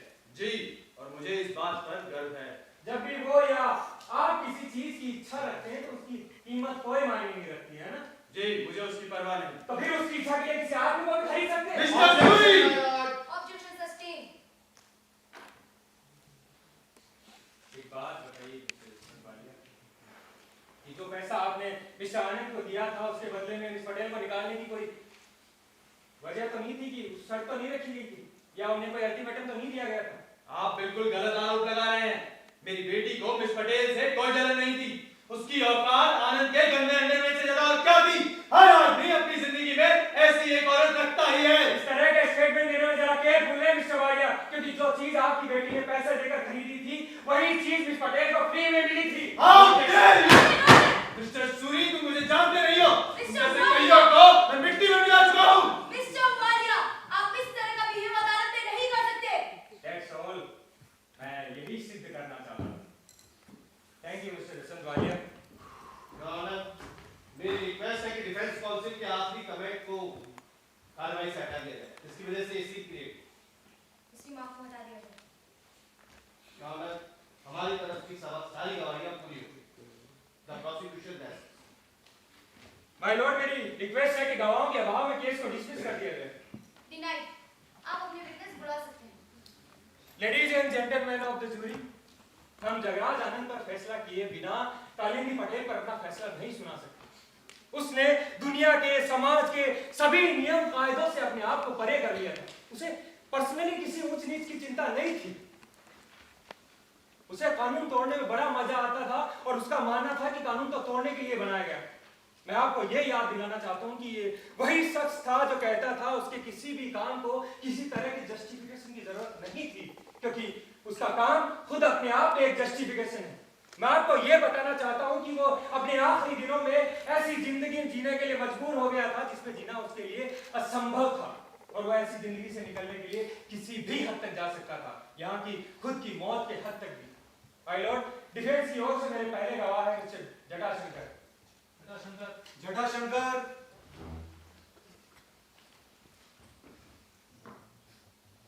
ईश्वर की शपथ लीजिए, मैं जो भी कुछ कहूंगा सच के सिवा कुछ नहीं कहूंगा। हम जो कुछ कहेंगे, सच के सिवा कुछ नहीं कहेंगे। आपका नाम? पंडित जटाशंकर चतुर्वेदी। आपका ऑक्यूपेशन क्या है? हम मुंबई पुलिस में हैंडराइटिंग एक्सपर्ट का काम करते हैं। आप इस लेटर को पहचानते हैं? इसको खोल सकते थे ना?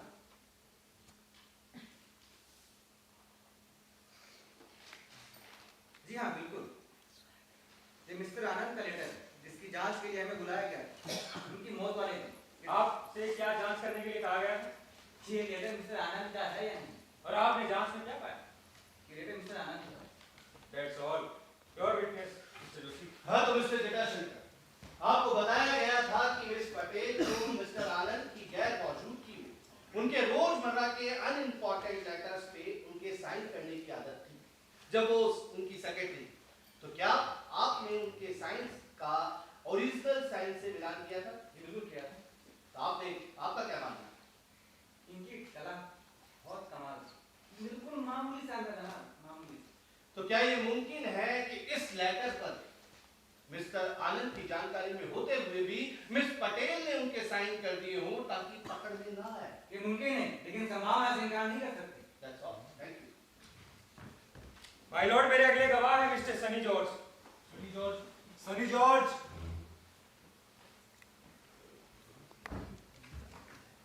ईश्वर की शपथ लीजिए, मैं जो भी कुछ कहूंगा सच कहूंगा, सच के सिवा कुछ नहीं कहूंगा।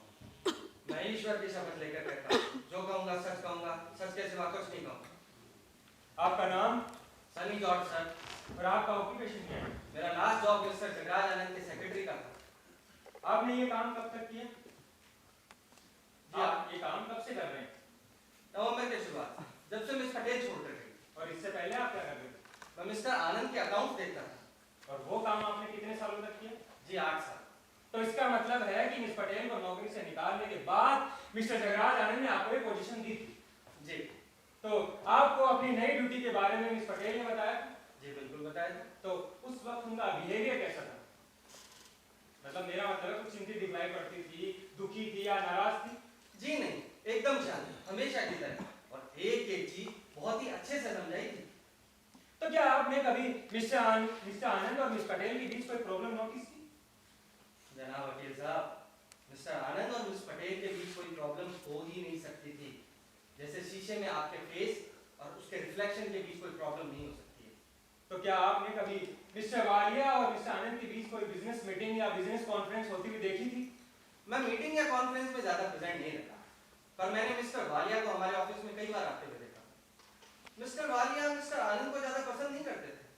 और आपको ऐसा क्यों लगता है? मैंने ऐसा ही कुछ एक दिन सुन लिया था। मिस्टर आनंद पैसों को लेकर थोड़ा जल्दी में थे, तो मिस्टर वालिया ने बड़े ही सरकास्टिक अंदाज में उनसे पूछा, अगर मान लो बिजनेस ही डूब गया तो फिर तुम क्या करोगे? मिस्टर आनंद ने आसानी से कंधे उचकाते हुए कहा, सुसाइड कर लूंगा।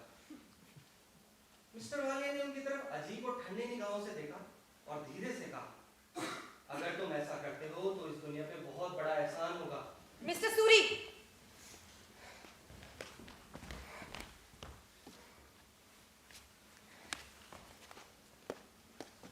माय लॉर्ड, अगर कोर्ट की इजाजत हो तो मैं कोर्ट को ये बताना चाहता हूँ, मेरे ख्याल से किसी की चालबाजी भी हो सकती है, लेकिन मुझे इसकी वजह मालूम करनी है। अभी कुछ देर पहले मेरे पास किसी शख्स का फोन आया जो मुझसे फौरन बात करना चाहता, और मेरे मना करने के बाद मुझे ये मैसेज भेजा कि जब तक मैं कोर्ट नहीं पहुंचता कालिंदी पटेल के बयान ना लिए जाएं। No signature. सूरी सर, मैं अभी इसी वक्त अपना बयान देना चाहती हूँ। मैं पूछ सकता हूँ क्यों मिस पटेल? सूरी सर, आप मेरी बात समझने की कोशिश कीजिए प्लीज। लेकिन मिस पटेल ये संभव नहीं, अभी मुझे सनी जॉर्ज की गवाही खत्म करनी होगी। प्लीज आप जल्दी कीजिए। साइलेंस! मुल्जिम को चेतावनी दी जाती है कि वो कोर्ट की कार्रवाई में बाधा न डाले। बैठो। हाँ तो मिस्टर सनी जॉर्ज, आप 16 जनवरी की रात को कहाँ थे? मैं आनंद भवन में अपने ऑफिस में काम कर रहा था। काम ज्यादा था तो पिछले कई दिनों से लेट इवनिंग तक काम कर रहा था। तो जब आपको मिस्टर आनंद की डेथ की खबर मिली तो आपने क्या किया? मैं मिस्टर वालिया से बात करना चाहता था। मैंने उनके मड आइलैंड वाले घर पे फोन मिलाया तो बटलर ने बताया कि वो घर पे नहीं। मैंने कई जगह फोन किया पर वो कहीं नहीं मिले। मैंने दोबारा फोन किया और मिसेस आनंद को बताया कि मिस्टर आनंद ने सुसाइड कर दिया। तो जब आपने मिसेस आनंद को यह खबर दी तो उनका पहला रिएक्शन क्या था? उन्होंने कहा, प्लीज ये खबर मीडिया और अखबार वालों को न भेजा। That's all, your witness. बैठिए।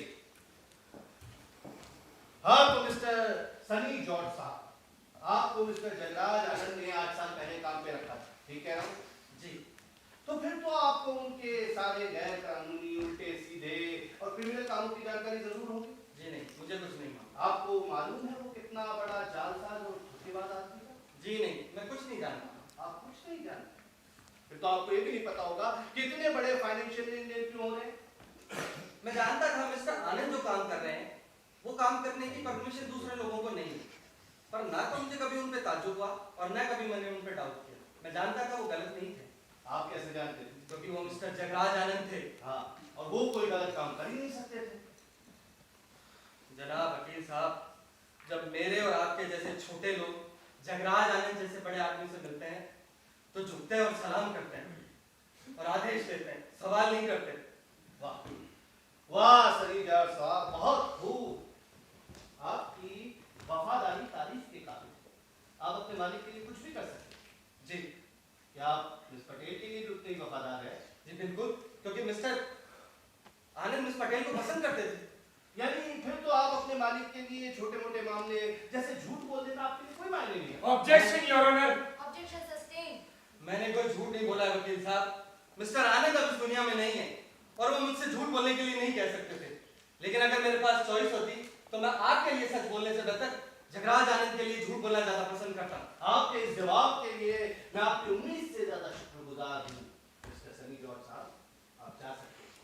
That's all. मेरे अगले गवाह हैं कालिंदी पटेल। कालिंदी पटेल, कालिंदी पटेल, ईश्वर की शपथ लीजिए। जो भी कुछ कहूंगी सच कहूंगी, सच के सिवा कुछ नहीं कहूंगी। मैं नास्तिक हूँ और ईश्वर में विश्वास नहीं रखती और मुझे इसकी जरूरत नहीं है। गवाह को हर हाल में सच बोलने का वचन देना जरूरी है। मैं वचन देती हूँ। आपका नाम? कालिंदी पटेल। आपकी आखिरी पोजीशन क्या थी? जगराज आनंद की सेक्रेटरी। और आप ये काम कब से कर रहे हैं? करीबन 10 साल। जगराज आनंद से अपनी पहली मुलाकात के बारे में बताइए। स्टेनोग्राफर का ऐड देख के मैंने अप्लाई किया था।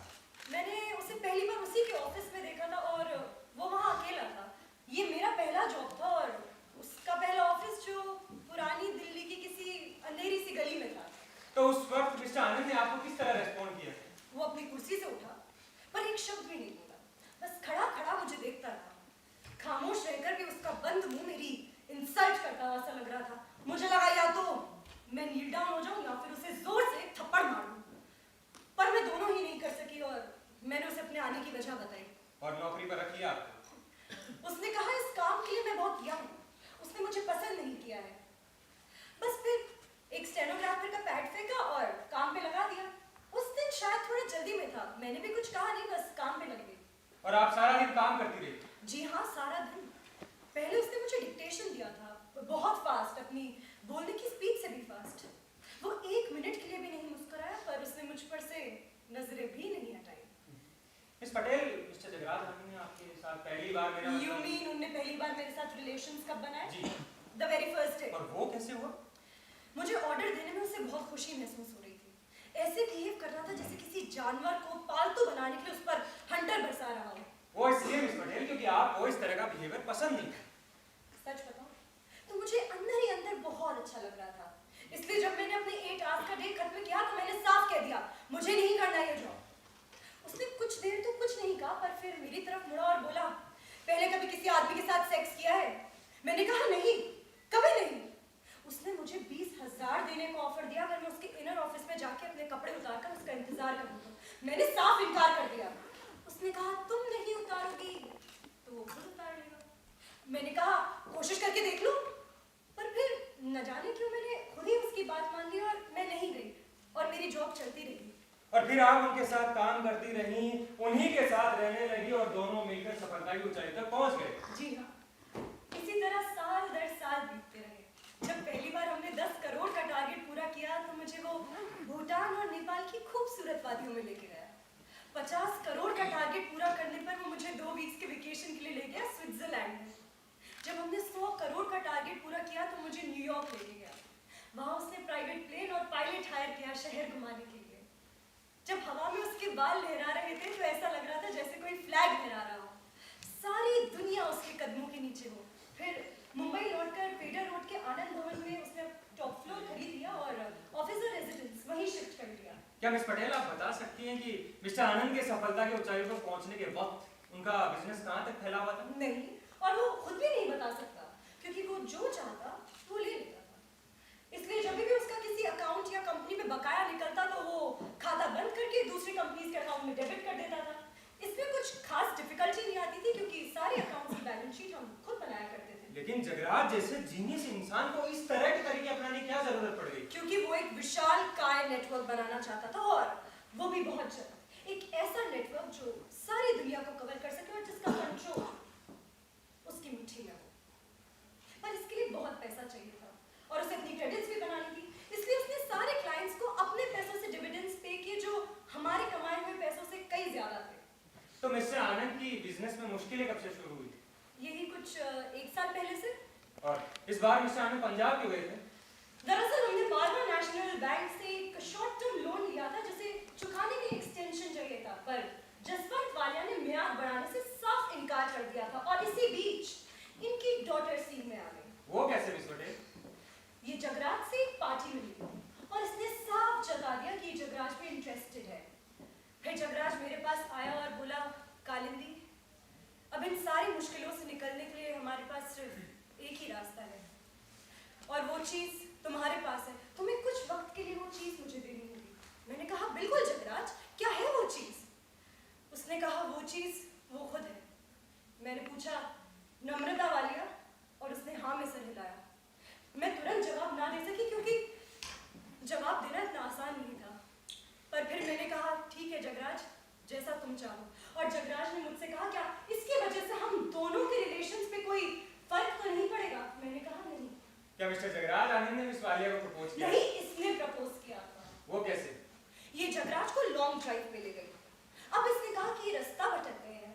थोड़ी दूर जाके बोली, जगराज, मैंने तुम्हें किडनैप कर दिया है और अब नहीं छोड़ूंगी। जगराज ने इससे घुमा फिराकर बोला कि जो फिरौती तुम चाहती हो वो चलन में नहीं है। ये कुछ देर तो शांत रही, फिर एकदम से मुड़ी और बोली, घुमा फिराकर कहने से क्या फायदा? मैं तुम्हें चाहती हूँ, ये तुम्हें मालूम है। तुम मुझे नहीं चाहते, ये मैं जानती हूँ, पर जो चीज मैं चाहती हूँ उसकी कीमत मैं अदा करती हूँ, और वो कीमत मेरे पास है। जगराज ने पूछा, कैसी कीमत? इसने कहा, 100 करोड़ का लोन चुकाने के लिए एक्सटेंशन, जो तुम्हें अपना बिजनेस बचाने के लिए चाहिए। तो अगर धोखेबाजी और जालसाजी के आरोप में जेल नहीं जाना चाहते हो, तो ये तभी हो सकता है कि तुम्हें मिसेस जगराज आनंद के कब्जे में रहना होगा। ये झूठ है माया, बेहुदा झूठ। हम देख साइलेंस। अब अगर किसी ने भी कोर्ट की कार्रवाई को डिस्टर्ब किया तो मैं कोर्ट रूम खाली करने का ऑर्डर दे दूंगी। Mister Suri, please continue. तो मिस्टर आनंद ने इनको प्रपोज नहीं किया? जी नहीं। क्या आप ये बता सकती हैं कि मिस्टर आनंद ने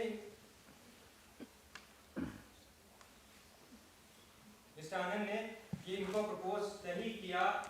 क्या? जी नहीं, मिस्टर आनंद ने इनको प्रपोज नहीं किया। उनको तो बल्कि उन्होंने उल्टा इनको कहा कि ये जो सौदा है बहुत महंगा पड़ेगा। 100 करोड़ की रकम कोई छोटी रकम नहीं होती, बल्कि इससे कई ज्यादा हो सकती है। इसने कहा, पैसा?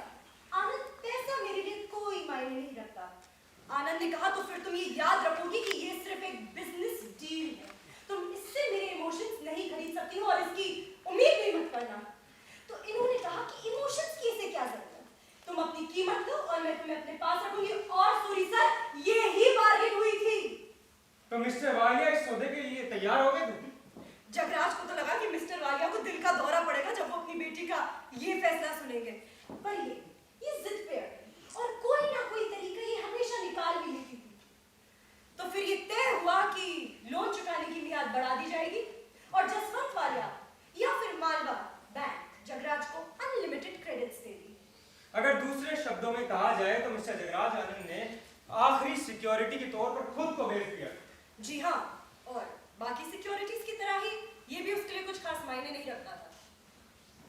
तो आपने इस शादी का विरोध किया? नहीं, बिल्कुल नहीं। हमने हमेशा हमारे बिजनेस को एक वॉर की तरह ट्रीट किया है, और इसे भी हमने हमारा सबसे डिफिकल्ट कैंपेन समझा। तो फिर शादी के 2 हफ्ता बाद ही आपको नौकरी से क्यों आउट कर दिया? उसे ऐसा करने के लिए मजबूर किया गया था। बैंक अपने प्रॉमिस के अगेंस्ट जाकर एडवांस देने से मना कर चुका था। और मना करने के लिए क्या कारण बताए गए? कारण ये था कि जगराज ने एक मिस्ट्रेस पाल रखी है, पहले उसे निकालो। मिस वालिया ने अल्टीमेटम दे दिया था, मुझे निकलना ही पड़ा।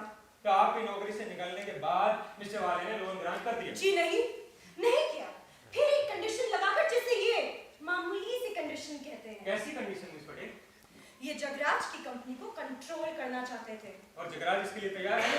जगराज ने कहा वो सारे स्टॉक्स और सर्टिफिकेट का गट्ठर बनाकर उन पर तेल छिड़ककर आग लगा देगा। तो इस धमकी के बाद मिस्टर वालिया ने लोन ग्रांट कर दिया? जी नहीं किया, बल्कि इस बार जगराज ने खुद ही ले लिया। और वो कैसे किया उन्होंने? 100 करोड़ की सिक्योरिटीज पर जसवंत वालिया के नकली सिग्नेचर्स लगाकर। आपको कैसे पता? मैंने उसकी मदद की थी। तो मिस्टर आनंद को इससे कुछ मदद मिली? नहीं, मतलब थोड़े टाइम के लिए, कुछ टेम्परेरी तौर पर, क्योंकि अभी भी कुछ डिविडेंड्स के पेमेंट ड्यू थे और जगराज अपनी बैंक की लिमिट को एंड तक ले जा चुका था और अब कुछ खास बचा नहीं था। तो मिस्टर आनंद ने इस सिचुएशन को कैसे हैंडल किया? जगराज को मालूम हो चुका था कि अब सब खत्म हो चुका है। और अब क्या प्लान था मिस पटेल? सब खत्म होने के बावजूद भी जगराज जैसे आदमी से ये उम्मीद नहीं की जा सकती कि वो हाथ जोड़कर, सर झुकाकर बैंक और सरकारी दफ्तरों अफसरों के आगे गिड़गिड़ाएगा, दिवाली डिक्लेयर करने की प्रार्थना करेगा। और ना ही वो ऐसा शख्स था जो जेल जाने वाला था। तो अब क्या अल्टरनेटिव था? जगराज दुनिया से डरने वाला शख्स नहीं था। उसने कई कानून तोड़े थे। वो बहुत जल्द इस कंट्री को छोड़ने वाला था। कब और कैसे, वो उसकी मर्जी पर था। ये बात उसने सिर्फ मुझे बताई। मैंने कहा था कि मेरा इंतजार करना। राका प्लीज तुम चुप रहना। तुमने प्रॉमिस किया था कि तुम बीच में नहीं बोलोगे। तुम समझते क्यों नहीं हो काली? मेरी अदालत से दरखास्त है कि इस आदमी को गवाही की परमिशन ना दी जाए। लेकिन क्यों मिस पटेल? कुछ मत बोलना, एक शब्द मत बोलना। प्लीज उसे रोकिए, खुदा से रोकिए। मिस्टर सूरी, ये क्या हो रहा है? योर ऑनर, मेरी आपसे दरखास्त है कि इस आदमी को गवाही की परमिशन ना दी जाए। ये मुझसे प्यार करता है और ये झूठ बोलेगा। तेरी कुर्बानी बेकार है काली थी। जगराज की मौत हो चुकी है। क्या? He is dead. जगराज की? हाँ खालिदी, हाँ। Jagraj is dead. Miss Patel, आपको पहले मालूम नहीं था?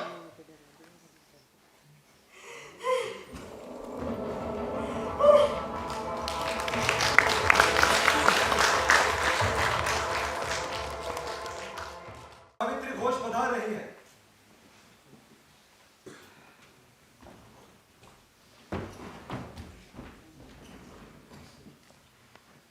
State versus Kalindi Patel. Radio honour. Ready और ऑनर। योर ऑनर, मैं राका रिजवान की गिरफ्तारी का वारंट इशू करवाना चाहता हूँ। वो भी इस मर्डर में बराबर का भागीदार है, लेकिन वो गायब हो गया।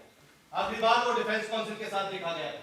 इसीलिए मैं चाहता हूँ कि अपने औकात में रहो वकील साहब।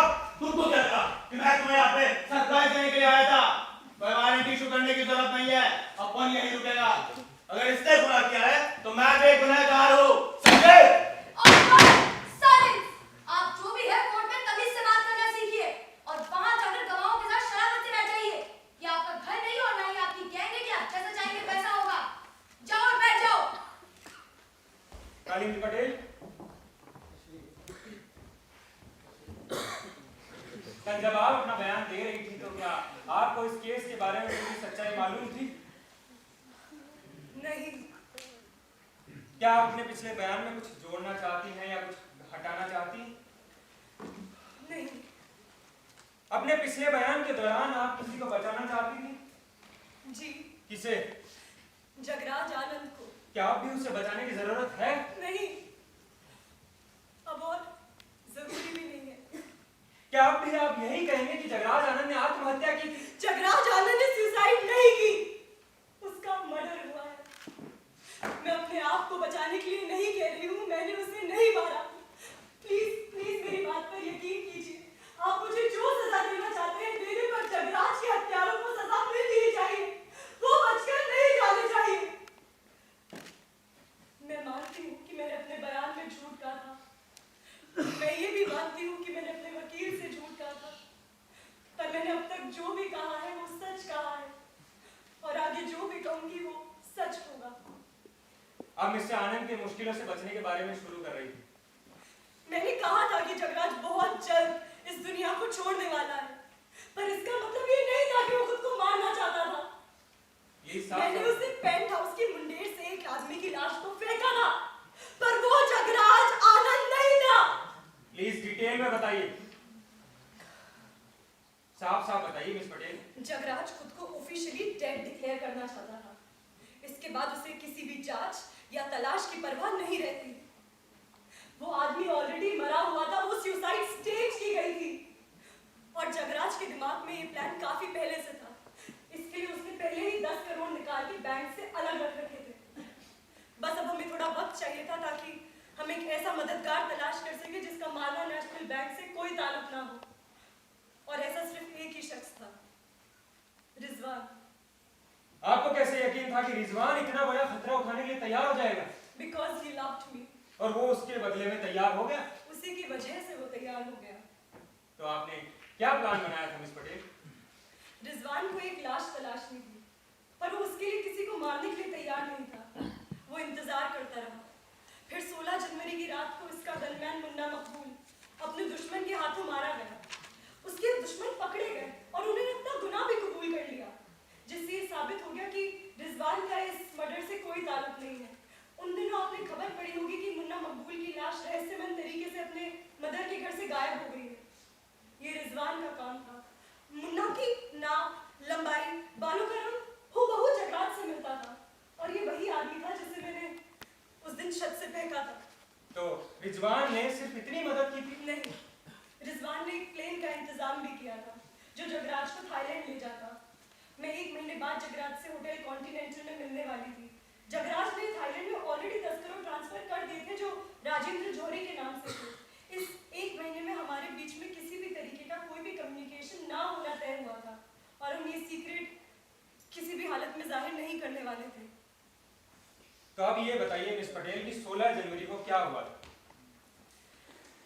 जगराज मेरे घर आया। जब वो लिफ्ट से निकला तो उसके चेहरे पर कभी न भुलाई जाने वाली मुस्कुराहट थी। वो वाकई खतरों का खिलाड़ी था। हमने साथ में डिनर किया और रिजवान के यहाँ चले गए। रिजवान के यहाँ पे मुन्ना मकबूल की लाश ऑलरेडी मौजूद थी। हमने उसे ट्रैवलिंग क्लॉथ पहनाए और मेरे घर वापस लौट गए।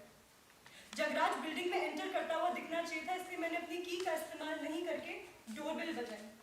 हम सबने फॉर्मल क्लॉथ्स पहन रखे थे ताकि ऐसा लगे कि हम किसी पार्टी से लौट रहे हैं। रिजवान और जगराज ने लाश को ऐसे संभाल रखा था जैसे कोई आदमी बहुत ज्यादा नशे में डूबा हुआ हो। फिर वॉचमैन आया, उसने गेट खोला और हम लिफ्ट से ऊपर चले गए। उसके बाद क्या हुआ? उसके थोड़ी देर बाद जगराज ने लाश के कपड़े उतारे और खुद पहन लिए। एक लेटर लिखा और उसे मेज पर छोड़ दिया। रिजवान ने और जगराज ने बॉडी को मुंडेर तक पहुंचाया और हम तीनों ने एक दूसरे को गुड बाय कर दिया। जगराज पहले निकला लिफ्ट से नीचे। वो नीचे पहुंचा और चला गया। उसके थोड़ी देर बाद रिजवान भी वहां से चला गया। ये 25 किलोमीटर दूर किसी खुले मैदान में मिलने वाले थे जहाँ पे जगराज के और रिजवान के प्लेन ऑलरेडी छोड़ रखे हैं। मैं 1 घंटे तक इंतजार करती रही। पेंट हाउस में शांति फैली हुई थी और मैं गार्डन में लाइट नहीं करना चाहती थी उस बॉडी के साथ जिसे जगराज समझा जाना था। मैं बेड पर लेट गई। मैंने जगराज के कपड़ों को अपने चेहरे पे लगा लिया। मैं उसकी बॉडी की हीट को महसूस कर रही थी। वहीं अंधेरे में उसकी एक घड़ी रखी हुई थी जो टिक टिक कर रही थी। 1 घंटे बाद जब मुझे यकीन हो गया कि अब प्लेन उड़ गया होगा, मैं उठी। मैंने अपने कपड़े फाड़े, ऐसा दिखाने के लिए कि जैसे कोई झगड़ा हुआ है। मैंने लाश को धक्का दे दिया। चारों ओर पेंट हाउस में लाइट ही लाइट थी। सारी दुनिया कितनी छोटी नजर आ रही थी, इतनी दूर। मैं लाश को नीचे गिरते हुए देख रही थी। मुझे लग रहा था जैसे जगराज की सारी मुश्किलें दूर होने वाली हैं, पर मुझे नहीं पता था कि जगराज की जिंदगी खत्म होने वाली है। That's all, Miss Patel. Your witness. Miss Patel क्या मेरे पास पूछने के लिए कुछ ज्यादा नहीं रह गया। आपने खुद ही मेरा सारा काम कर दिया। लेकिन फिर भी एक बात बताइए, क्या मिस्टर जगराज के पास कोई क्लियर कॉन्सेप्ट नहीं था अच्छे और बुरे में फर्क करने का? जगराज ने कभी अच्छे और बुरे के बारे में सोचा ही नहीं। उसके लिए तो सिर्फ एक ही कॉन्सेप्ट था, वो कर सकता है या वो नहीं कर सकता। और आप? मेरे लिए तो सिर्फ एक ही चीज थी, वो चाहता है या नहीं चाहता। आपने कहा था कि जगराज आपसे प्यार करता है। जी हाँ। तो उसने कभी आपसे शादी के लिए नहीं कहा? नहीं, और कहता भी क्यों? For what? क्यों? आपको शायद मालूम नहीं, इस तरह की सिचुएशन के लिए कुछ कानून बने हुए। इसे बनाए हैं मिस्टर जोशी, और किसके लिए बनाए हैं? क्या आपके वकील ने आपको कभी भी नहीं बताया कि आप यहाँ जो कुछ भी कहेंगी वो आपके खिलाफ भी जा सकता है? मिस्टर जोशी, मैं यहाँ सच कहने के लिए हूँ। क्या आप जगराज से प्यार करती थी? जी हाँ। जैसे वो करता था? क्योंकि वो जैसा था वो वैसा ही था। Exactly miss Patel. आप क्या करती है अगर एक औरत उस आदमी को आपसे दूर ले जाए जिसकी आप पागलपन की हद तक पूजा करती, उसकी आत्मा से बदल जाने की गुहार करें, ना कि क्रूर पार्श्व के इच्छाओं से जिन्हें आपने सक्सेसफुली अंजाम दिया था? अगर वो क्रूर आत्मा को बदल देती उस इंसान को जिसे आप आदर्श मानकर हमेशा प्यार करती थी, क्या आप तब भी उसे प्यार करती? Objection your honour. Objection sustain. Your honour, पर मैं इस सवाल का जवाब देना चाहती हूँ। इजाजत है। मैं सरकारी वकील साहब को ये बताना चाहती हूँ कि आप जगराज की यादों का अपमान कर रहे हैं। अच्छा, और आपने जिंदा रहते हुए उस अपमान के बारे में नहीं सोचा जब आप एक गैंगस्टर के साथ अफेयर में थी? तो मिस्टर रिजवान, ये मेरी आपको आखिरी चेतावनी है। नहीं रिजवान, जोशी साहब, आपको कोई गलत फहमी हुई। रिजवान मुझसे प्यार करता था, मैं नहीं। और उसने आपसे मदद करने के लिए कोई कीमत नहीं मांगी जैसे आमतौर पर आदमी लोग डिमांड किया करते हैं? उसने कोई डिमांड नहीं की। अच्छा, जगराज की क्रिमिनल एक्टिविटीज की जानकारी सिर्फ आपको थी? जी हाँ। यानी आपके पास उसे जेल भेजने के लिए पर्याप्त सूचनाएं थी? पर मैं ऐसा कभी नहीं करती। आप कर सकती थी अगर करना चाहती तो। मैं कर सकती थी। तो आपको नहीं लगता जगराज के पास अपनी शादी के बाद भी आपके पास आने की एक वजह ये भी हो सकती? वो सुधर गया, वो कोई बर्बादी नहीं चाहता था, लेकिन आप उसके सिर पे सवार थी। आप उसके सारे प्लान को तहस नहस कर सकती थी। इससे पहले कि वो अपराध की दुनिया छोड़कर एक अच्छा इंसान बनता, आप उसको सारी दुनिया के सामने एक्सपोज कर देती। क्या ये उसका डर नहीं था जिसकी वजह से वो आपके हाथों में जकड़ा हुआ था? जगराज को डर शब्द का मीनिंग ही नहीं मालूम था। उसकी डिक्शनरी में डर नाम का कोई शब्द ही नहीं था। बैंकॉक में फंड ट्रांसफर की जानकारी किस किस को दी? जगराज को, मुझे और रिजवान को। ओह, रिजवान को? फिर तो उससे कोई ढंग का बिजनेस शुरू करने का प्लान होगा। मुझे इसकी कोई जानकारी नहीं है। इसका मतलब आप कुछ नहीं बताया। अब आप क्या करेंगे मिस पटेल? जगराज आनंद ने आपको 10 साल तक पूरे ऐशो आराम के साथ रखा, वो प्लैटिनम गाउन और पता नहीं किन सुविधाओं को एंजॉय करने का पूरा मौका दिया। आप उसको कभी भी गरीब और दिवालिया नहीं देख सकते थे। मैं उसे कभी गरीब देखने वाली भी नहीं थी मिस्टर जोशी। हाँ, क्यों नहीं? तुम और तुम्हारा गैंगस्टर प्रेमी उसका कत्ल कर देते और 10 करोड़ रुपए डकार जाते, किसी को कुछ पता नहीं। Objection your honour. सस्टेन। तुमने गवाही के दौरान सुना कि जगराज अपनी जिंदगी में पहली बार खुशी महसूस कर रहा था, वो खुशी जिस खुशी के बारे में उसे कोई जानकारी नहीं थी। तुम्हें उस खुशी से जलन है ना? आप अभी जगराज को जानते ही नहीं हैं। हो सकता है मैं जगराज को नहीं जानता, लेकिन मैं आपको अच्छी तरह समझता हूं। एक इंसान तुम्हें पहली बार मिलता है, पहले ही दिन तुम्हारा 10 साल तक तुम अवैध संबंधों की जिंदगी ढीठ पने से जीतती हो, हजारों इन्वेस्टर्स के साथ धोखाधड़ी करती हो, एक बदनाम गैंगस्टर के साथ अफेयर करती हो और इस तरह अपनी शराफत का बड़े शानदार तरीके से इजहार करती हो, और फिर भी हमसे उम्मीद करती हो कि तुम्हें किसी का मर्डर करने के लिए कैपेबल ना माना जाए। आप गलत हैं मिस्टर जोशी। मैं जगराज के लिए किसी का मर्डर भी कर सकती हूँ। That's all. That's all, Miss Patel. That's all.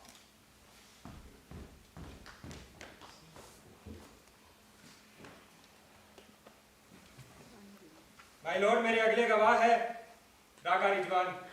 राका रिजवान। राका रिजवान।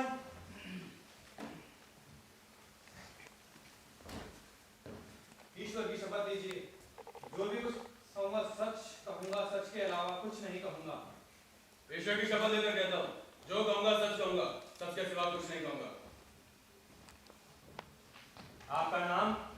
रफीउद्दीन रिजवान उर्फ राका रिजवान। आपका व्यवसाय क्या है? बेरोजगार। आप कालिंदी पटेल को कब से जानते हैं? पिछले 5 महीनों से। आपकी मुलाकात कहाँ हुई? जगराज साहब के ऑफिस में। उस दिन मैं वहां पर किसी बिजनेस के सिलसिले में गया था। उनके सेक्रेटरी से मिलने के बाद मैंने बिजनेस का ख्याल ही छोड़ दिया।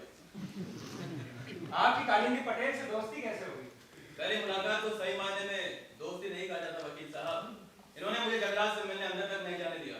मैंने इसे दोबारा सोचने के लिए कहा और चला गया।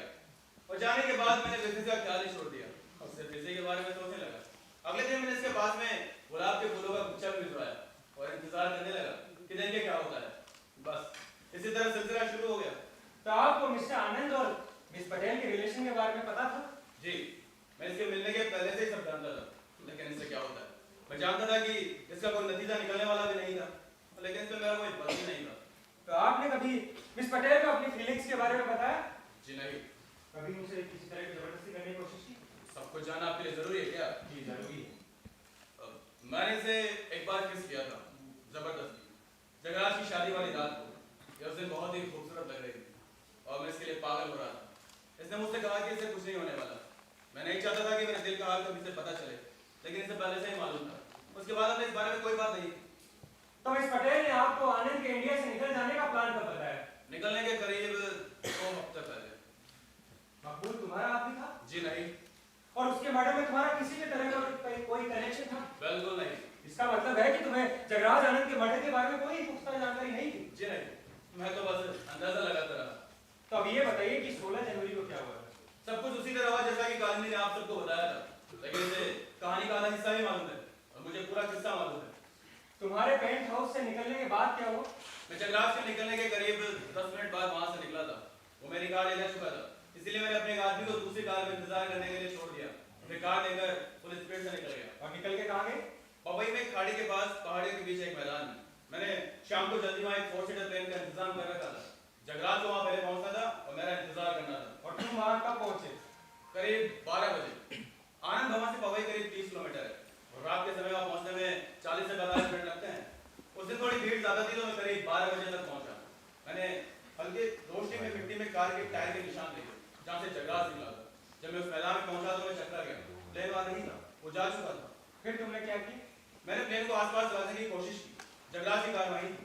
हमने कार को वहीं छोड़ देने का प्लान किया था। कार खाली थी और चाबियां कार में लगी हुई थी। मैंने जमीन में प्लेन के ट्रैक के निशान देखे जहां से प्लेन ने टेक ऑफ किया था, लेकिन जगराज को प्लेन अकेले नहीं ले जा सकता था। तो तुमने इस मिस्ट्री का कोई क्लू तलाशने की कोशिश की? जी, मैं चारों तरफ शिकारी कुत्ते की तरह तलाशता रहा। कुछ मिला? हाँ, एक चीज, एक कार। कैसी कार? ये कार मैदान के बीच झाड़ियों में अच्छी तरह से छुपा कर रखी गई। ब्लैक कलर की सेडान थी। फिर तुमने क्या किया? अब मैं जानना चाहता था कि ये कार किसकी है, इसलिए मैंने कार के पीछे हिस्से का शीशा तोड़ा और अंदर छुपकर इंतजार करने लगा। और कितनी देर इंतजार किया? सारी रात। फिर कार का मालिक वापस आया। उसका चेहरा अजीब सा लग रहा था। उसके कपड़ों पर सलवटें थी और जगह जगह ग्रीस के धब्बे भी लगे हुए थे। हाँ, उसने कोई कैप नहीं पहन रखी थी। फिर तुमने क्या किया? मैं पीछे सीट पर लेट गया जैसे कि सो गया। कार का मालिक आया, उसने दरवाजा खोला। जैसे मुझे देखा तो वो चीखा।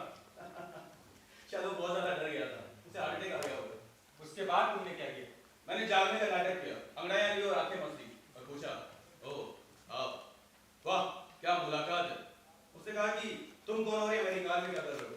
मैंने कहा राका रिजवान, शायद आपने सुना होगा। मैं जरा मुश्किल में फंस गया था तो थोड़ी देर के लिए छुपना चाहता था। इस कार को देखा तो लगा कि यह आसानी से छुपने के लिए बहुत बढ़िया जगह है। उसने कहा कि यह अच्छी बात नहीं है, तुम निकलो, मैं जल्दी में हूँ। तो बाहर निकले? जी नहीं, मैं बल्कि और फैल कर बैठ गया और पूछा कि ऐसी भी क्या जल्दी है। उसने कहा कि तुम्हें से क्या मतलब। मैंने कहा कि मुझे इससे कोई मतलब नहीं है। एक पत्रकार मेरा जानकार है, उसे स्टोरी काफी पसंद आएगी कि इतना बड़ा आदमी इतनी सुबह जंगल में अकेला घूम रहा है और फिर वो पूरी कहानी जानने की कोशिश करेगा। फिर उस आदमी ने क्या कहा? उसने कहा कुछ नहीं, बल्कि अपनी चेक बुक निकाली और मेरी तरफ देखने लगा। मैंने उसकी तरफ देखा और कंधे उचका लिए। उसने कहा कि 1 लाख रुपए तुम्हारा मुहूर्त रखने के लिए काफी होंगे तुम्हारे लिए। मैंने कहा चलेगा, राका रिजवान के नाम। फिर उसने चेक लिखा और मुझे दे दिया। ये रहा वो check.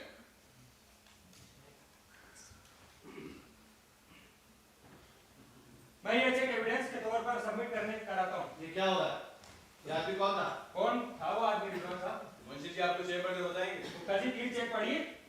January 17, paid to the order of Raka Rizwan, the sum of 1 lakh rupees, signed by Jashwant Walia. ये सरासर बेइज्जती है। ये चेक मैं देखना चाहता हूँ। साइलेंस। अब अगर किसी ने रिपोर्ट में इस तरह का बर्ताव किया तो मैं कोर्ट रूम खाली करने का ऑर्डर दे दूंगी। बैठो। मैं ये चेक कोर्ट को एविडेंस के तौर पर सबमिट कराने की रिक्वेस्ट करता हूँ। Objection my Lord. Objection overruled. Admitted in evidence. तो ये चेक मिलने के बाद आपने क्या किया रिजवान साहब? जी मैंने चेक जेब में रख दिया, उसका शुक्रिया अदा किया। फिर अपनी गन निकाली, उसकी पसली में घुसेड़ दी और पूछा कि अब ये बता रामजादे कि तूने जगराज के साथ में क्या किया? अब उसने कुछ कहने के लिए मुंह तो खोला, लेकिन उससे मुंह से आवाज नहीं निकली। योर ऑनर, मेरी प्रेजेंस में क्या इस आदमी को ऐसी गवाही देने की परमिशन दी जा सकती है? गवाह को बयान देने की इजाजत है। अगर ये झूठ निकला तो इसे इसकी सजा भुगतनी पड़ेगी। तुम बैठ जाओ। कुछ इन्फॉर्मेशन मिली तुम्हें? पहले तो वो कुछ बुड़बड़ाया कि मैं कुछ नहीं जानता, है तुम क्या कर रहे हो। जब मैंने अपनी गन का दबाव और बढ़ाया, पूछा कि तू अच्छी तरह से जानता है कि मैं क्या कर रहा हूँ, कहाँ निकल गया तुझे? उसने कहा कि अगर मुझे मार दिया तो वो तुम्हें कभी नहीं मिलेगा। फिर उसने कहा कि अगर तुमने मुझे एक्सपोज कर दिया तो तुम्हारे जगराज की सुसाइड की झूठी कहानी भी पब्लिक को पता चल जाएगी। मैंने पूछा जिंदा है वो? उसने कहा कि जाओ उसी से पूछो।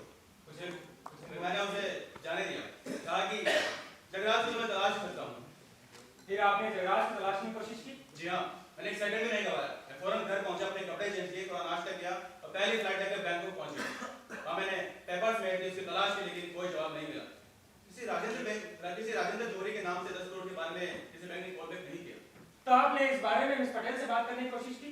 जी नहीं, हमें 1 महीने तक अलग रहने की प्रॉमिस की थी। फिर इसे जगराज के मर्डर के सिलसिले में अरेस्ट कर लिया गया। जब मैंने ये पढ़ा तो मुझे हंसी आ गई। लगा कि अगर जगराज जिंदा है तो उसे धोखा देना होगा। मैंने इंतजार किया। किसका इंतजार कर रहे थे तुम? जगराज का। 16 फरवरी तक बैंकॉक के होटल कॉन्टिनेंटल में। उस दिन मैं अपने फिंगर्स को क्लोज करके एक-एक पल, एक-एक मिनट, घंटों इंतजार करता रहा, लेकिन वो नहीं आया। फिर मैं समझ गया कि वो इस दुनिया में नहीं है। मैं वापस मुंबई आ गया और अपने प्लान की तलाश शुरू कर दी। और आखिरकार मैंने उसे ढूंढ लिया। कल कहाँ मिला? खंडाला से 25 किलोमीटर दूर वेस्टर्न घाट की एक खाई में। मैंने उसे इंजन नंबर से पहचाना। वो शायद वहां गिरा और उसने आग पकड़ ली। क्या प्लेन खाली था? जी नहीं, उसके अंदर एक बॉडी भी फंसी हुई थी। और उस बॉडी को पहचान लिया तुमने? उसे कौन नहीं पहचान सकता था? वो तो बस एक जला हुआ हड्डियों का ढांचा था, लेकिन उसकी ऊंचाई, हाइट सेम थी। वो जगराज था। मैंने उस बॉडी को, जो कुछ बचा हुआ था, उसे अच्छी तरह से देखा। मुझे उस बॉडी में रिवॉल्वर की गोलियों के 2 छेद दिखाई पड़े, एक दिल में और दूसरा दाएं हाथ की हथेली में। उसे साफ लग रहा था कि उसकी किसी से लड़ाई हुई थी। पहले उसे हाथ में गोली मारकर निहत्था किया गया और फिर उस निहत्थे इंसान को सीधे दिल में गोली मार दी गई। That's all. Your witness. हाँ तो मिस्टर राटा रिजवान साहब, आपका बिजनेस क्या है? मुझसे जवाब सुनना चाहता हूं। Objection, Your Honor. गवाह को जवाब देने के लिए मजबूर नहीं किया जा सकता। Objection sustain. प्रोटेक्शन की रकम देने से इनकार कर देता है तो उसके साथ आप क्या करते हैं? मुझे कानून की इजाजत है कि मैं तुम्हारा सवाल समझने से इनकार कर दूं। क्या मैं एक सवाल और पूछ सकता हूँ? अखबार पढ़ते हैं? कभी-कभार। तो फिर पिछले दिनों आपने ये खबर जरूर पढ़ी होगी कि जब हीरा भाई झवेरी ने आपको प्रोटेक्शन के पैसे देने से इनकार कर दिया तो खंडाला स्थित उनका शानदार घर बम से उड़ा दिया गया पार्टी के फौरन बाद। नहीं तो न जाने कितने लोग मारे जाते। क्या ये क्या था? महज एक इत्तेफाक। बहुत ही अनूठा इत्तेफाक जोशी जी, बहुत ही अनूठा। खुदा की कुदरत है कि बम मेहमानों के जाने के बाद में ब्लास्ट हुआ। फिर तो आपने ये खबर भी पढ़ी होगी कि जब बॉलीवुड स्टार अरुण कुमार ने Objection, Your Honor. इस तरह के सवालों का मुकदमे से कोई संबंध नहीं है। Objection sustain. अच्छा एक बात, मिस्टर आनंद के साथ जब आपका बिजनेस फेल हो गया तो आपके दिल में उनके लिए कोई गुस्सा नहीं था? जी नहीं, कोई गुस्सा नहीं, कोई गुस्सा नहीं। और तुम सोचते हो कि हम तुम पर यकीन करें? गैंगस्टर, शातिर अपराधी अपनी माशूका को किसी दूसरे की बाहों में जाते हुए देखता रहा, महान आदमी बनके दूर खड़ा रहा और सोचते हो हम तुम पर यकीन कर लें? तेरी तो मिस्टर रिजवान, आप इस तरह का बिहेव कोर्ट में नहीं कर सकते।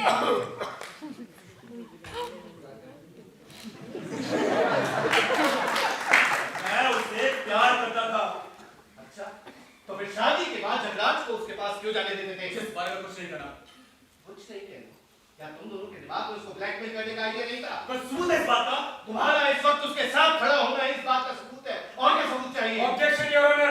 Objection sustain. तुमने उस रात पेंट हाउस में जगराज को किस तरीके से मारा? Objection. Sustain mister Joshi. तुम्हारा वो दूसरा साथी कहाँ है जिससे शराबी का रोल निभाया? हाँ, उसका सही पता मैं दे सकता हूँ। लाल कब्रिस्तान वालिया परिवार के पार्क के पास में, मड आइलैंड में। उसी इसी शानदार जगह पर उस बेचारे मुन्ना मकबूल को दफनाया गया था। अगर मैंने ठीक सुना है तो प्लेन में जो लाश मिली वो जनराज आनंद की और मुन्ना मकबूल को लाल कब्रिस्तान में दफनाया गया। ठीक है? हाँ, बिल्कुल ठीक सुना आपने। इसका क्या सबूत कि इसका उल्टा नहीं हो सकता? इसका क्या सबूत कि शानदार नाटक की स्क्रिप्ट तुमने ही लिखी है और उस प्लेन को झाड़ियों में फंसाकर तुमने इस नाटक को स्टेज किया है अपनी माशूका को किसी भी तरह बचाने के लिए। तुमने सुना हो गवाही के दौरान उसने कहा था कि तुम उसके लिए कुछ भी कर सकते हो, यहाँ तक कि झूठ भी बोल सकते हो। Objection your honour. Sustain Joshi ji. तुम्हारा असली सबूत कहाँ है रिजवान साहब? जोशी साहब, आप जाने पहचाने सरकारी वकील है और मैं, आप अच्छी तरह से जानते हैं कि मैं क्या हूँ और हम दोनों को कई बार अपनी जिंदगी में बहुत गंदे काम भी करने पड़ते हैं और जिंदगी में ऐसा होता है और ज्यादातर ऐसा ही होता है। लेकिन क्या हम दोनों इतने गिरे हुए हैं कि कोई चीज हमारी टांगों के बीच में से निकल जाए और हम उसे देख कर नहीं पाए? मैं उसे प्यार करता था, वो जन्नत को प्यार करती थी, बस यही सबूत है इस बात का। That's all, रिजवान साहब। मिस्टर जसवंत वालिया, मिस्टर वालिया, लाल कब्रिस्तान में दफनाई गई इस बॉडी को खोदकर दोबारा निकालने का आदेश ले लिया जाए तो आपको कोई ऑब्जेक्शन होगा? मुझे कोई ऑब्जेक्शन नहीं, पर बॉडी का अंतिम संस्कार किया जा चुका है। आई सी कि 16 जनवरी की रात को आप कहाँ थे? जहाँ तक मुझे याद है उस रात मैं दिल्ली में था, किसी बिजनेस के मामले में। कोई गवाह है इसका जो आपकी मौजूदगी का सबूत दे सके? मिस्टर सूरी, आपको सोचना चाहिए कि मुझे एलिबाई रखने की आदत नहीं है, ना ही मेरे पास ऐसा कोई कारण होता है कि कोई मेरी एक्टिविटीज को ट्रैक करे और उनका सबूत रखे, और ना ही इस समय मैं कोई सबूत दे सकता हूँ। मिस्टर वालिया, आपके पास कितनी कारें हैं? 4। और कौन कौन सी? उनमें से एक ब्लैक ऑडी है, यही जानना चाहते थे ना आप? लेकिन मैं आपको बता देना चाहता हूँ मुंबई में वो एक ही नहीं है। मिस्टर वालिया, आप आज ही प्लेन से चंडीगढ़ से लौटे? जी हाँ। प्लेन आप खुद उड़ाते हैं? जी। फिर तो आप लाइसेंस पायलट होंगे? जी हाँ। तो आपके हिसाब से राका रिजवान ने जो कहानी बताई वो सरासर झूठी है। बिल्कुल। तो फिर वो 1 लाख रुपए का चेक किसने लिखा था? मैंने। पूरी बात बताएंगे आप? बात एकदम साफ है। राका रिजवान के केसेस से हम सब वाकिफ हैं। उसने मेरी बेटी को किडनैप करने की धमकी दी थी। बजाय उसकी जिंदगी खतरे में डालने के मैंने उसे पैसे देना सही समझा। चेक पर 17 जनवरी की तारीख है और इसी दिन आपने राका रिजवान की गिरफ्तारी और सजा दिलाने के 10 लाख का इनाम भी ऑफर किया था। जी, समाज के प्रति अपने कर्तव्य के साथ मैं अपनी बेटी की सुरक्षा भी निश्चित करना चाहता था। मैं जल्द से जल्द कोई एक्शन चाहता था। मिस्टर वालिया, आपका बिजनेस और आपकी बेटी दोनों ही आपकी आंखों के तारे हैं, ठीक कह रहा हूँ? जी हाँ। तो फिर आप उस आदमी के साथ क्या करेंगे जिसने आपका पैसा भी ले लिया और दूसरी औरत के लिए आपकी बेटी को भी बर्बाद कर दिया? Objection my Lord. Objection sustain.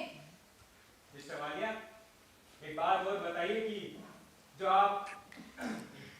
आपने मिस्टर वालिया, एक बात बताइए कि आपने सारा दिन जगराज आनंद की निगरानी में नहीं बिताया 16 जनवरी को? नहीं।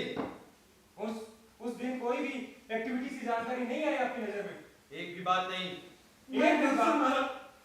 मैंने उसे मारा, मैंने जगराज आनंद को मारा, मैंने उसे मारने में साथी की मदद की थी। गॉड हेल्प मी, सब कुछ सच कहूंगा। गॉड हेल्प मी, मुझे पता नहीं था, लेकिन अब पता चल गया है। इसी ने मिस्टर आनंद को मारा है। इसने मुझसे पैसों के बारे में पूछा था और मैंने इसे बताया था। मिस्टर सनी जॉर्ज, देखिए अब आप आप विटनेस बॉक्स में आइए।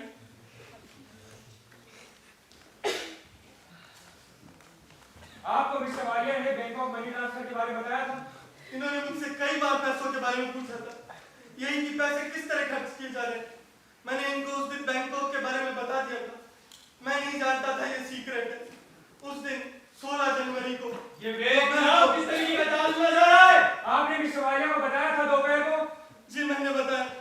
गॉड मुझ पर रहम करो, मैं तो मिस्टर आनंद के लिए अपनी जान तक देने को तैयार रहता था और मैंने ही उन्हें मरवाने में इसकी हेल्प कर दी। That's all, your witness.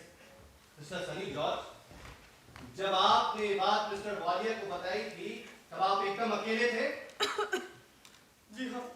इसका मतलब आपका ये स्टेटमेंट मिस्टर वालिया के स्टेटमेंट के अगेंस्ट है? जी हाँ। That's all. The defense rests. कोई और witness mister Joshi? No your honour. Defence counsel अपने क्लोजिंग आर्गुमेंट शुरू कीजिए। जी योर ऑनर, करने के लिए तैयार हो या जिसे अपने किए हुए पर पछतावे का एहसास कराया जा सकता हो।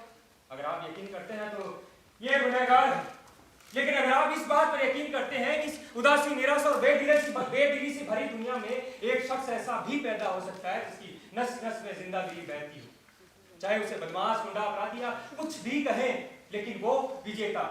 अगर आप आत्मशक्ति को महत्वपूर्ण समझते हैं, जिसे चलाने वाला इंजन खुद उसके अंदर मौजूद हो, जो अपने नियम कायदे बनाने का साहस रखता हो, एक ऐसी आत्मा जो खुद के किए का समर्थन करती हो। अगर आप ऐसे शख्स की तारीफ करते हैं जिसने बावजूद इसके कि ढेरों गलतियां की है, लेकिन कभी भी अपनी अंतरात्मा और अपने विश्वास को धोखा नहीं दिया, मैं आपको बताना चाहता हूं कि ये वही शख्स था जो कहता था उसे किसी भी जस्टिफिकेशन की जरूरत नहीं थी, वो खुद अपने आप में एक जस्टिफिकेशन था। The defense rests. Thank you, my lord. Thank you, Mr. Suri. The state attorney, please conclude the case with your final arguments. Your Honor, ladies and gentlemen of the jury, मैं defence council की एक बात से पूरी तरह से सहमत हूं कि इस केस में दो अपोजिट ह्यूमैनिटीज आमने सामने, और इस बात का फैसला, आपका फैसला इस बात पर निर्भर करेगा कि आप किसका पक्ष लेते हैं और किस पक्ष पर यकीन करते हैं। बचाव पक्ष के वकील ने आपसे एक धोखेबाज आदमी, एक अनैतिक चरित्र वाली औरत और एक गैंगस्टर डाकू का पक्ष लेने की अपील की, और वो भी किसके खिलाफ? उसके खिलाफ जो सामाजिक जिम्मेदारी का आदर्श है, और एक और जो सदियों से चली आ रही हमारी अस्तित्व की परंपरा की आदर्श मूर्ति। एक तरफ कर्तव्य और निस्वार्थ सेवा को समर्पित जीवन है, और दूसरी तरफ कामासक्ति का कुचक्र और अहंकारी महत्वाकांक्षा है। मैं डिफेंस काउंसिल की बात से एग्री करता हूं कि इस केस में निर्णय आपकी अंतरात्मा की गहराई के मंथन से ही निकलेगा। अगर आप यकीन करते हैं कि इस दुनिया में इंसान को सिर्फ मौज मस्ती के बजाय अपने आदर्शों को ऊंचा रखने के लिए बनाया गया है, और हमारा प्यार सिर्फ कामासक्त, वासना से लिप्त बेडरूम तक सीमित नहीं है, बल्कि उसका दायरा समाज और परिवार तक फैला हुआ है। अगर आप यकीन करते हैं कि निस्वार्थ सेवा आज भी वो पवित्र आदर्श है जिसे एक इंसान अपने जीवन में अपनाना चाहता है, तो निश्चित ही आप इस बात पर भी यकीन करेंगे कि साधारण सदाचार उस अहंकार और अक्खरपन से कहीं ज्यादा ताकतवर होता है जिसके आगे जगराज आनंद जैसे शख्स को सिर झुका के सम्मान देना चाहिए। मुझे पूरा यकीन है आपका निर्णय ये सिद्ध करेगा कि हमारे सर्वमान्य मापदंडों का अपमान करके कोई भी शख्स सर उठाकर नहीं जी सकता। The prosecution rest. Thank you. Thank you, Mr. Joshi. Ladies and gentlemen of the jury, अब आप जूरी रूम में जाकर इस केस पर विचार करेंगे और बहुत ही सावधानी पूर्वक इस केस का निर्णय सुनाएंगे। ये आपकी जिम्मेदारी है कि कालिंदी पटेल जगराज आनंद के मर्डर की अपराधी है या नहीं। She is guilty or not guilty. मुझे मिस्टर आनंद की बॉडी को एग्जामिन करने के लिए बुलाया गया। तो आपने क्या पाया? एक ऐसा शरीर जो बहुत ज्यादा डिसफिगर हो चुका है, एकदम शत विक्षिप्त। आपके आप इजाजत दें तो बताना चाहूंगा कि उन्होंने कुछ ज्यादा ही पीड़ा की, यहाँ तक कि अपने पैरों पर खड़े नहीं हो पा रहे। आनंद साहब और वो जो दूसरे वाले साहब थे, वो लगभग घसीटते उन्हें लिफ्ट में ले गए थे। क्या इन्होंने एक बॉडी को मुंडे पर उठा रखा था। मिस्टर आनंद जी, उनको कोई होश नहीं था जी, नो रेजिस्टेंस, एकदम खामोश। फिर उन्होंने पूरा जोर लगाया और उनको नीचे धक्का दे दिया जी। मुंडे पर से होता हुआ उनका बॉडी नीचे चला गया। If any future historian wants to record my last advice to the humanity, I will say that I found only two enjoyable things on this earth, whose every door was open to me: my whip over the world and Kalindi Patel, Jagraj Anand. इसके लिए platinum का gown बनवाया था। जी हाँ, platinum का gown, सुंदर, मखमली, कोमल, और ये उस गाउन को बिना अंदर के कपड़ों के पहनती थी। ये पहले तो फायरप्लेस ऑन करती थी, फिर उस गाउन को गर्म करती थी, उसके बाद पहनती थी। ठंडा हो जाने के बाद उस गाउन से इसका शरीर साफ साफ दिखलाई पड़ता था। इससे तो अच्छा होता भाई साहब कि अंदर कुछ पहनती ही नहीं।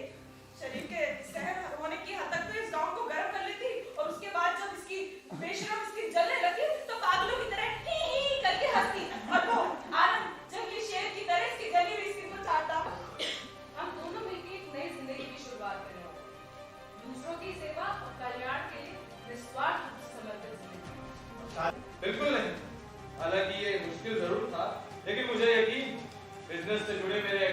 ताकि उसे डूबने से बचा ले। अगर ये मुमकिन है, लेकिन तमाम आज इनकार नहीं कर सकते। मिस्टर आनंद पैसों को लेकर थोड़ा जल्दी में थे, तो मिस्टर वालिया ने बड़े ही सरकास्टिक अंदाज में पूछा, अगर मान लो इस डर से डूब गया, तो फिर तुम क्या करोगे? मिस्टर आनंद ने आसानी से कंधे उचकाते हुए कहा, सुसाइड कर लूंगा।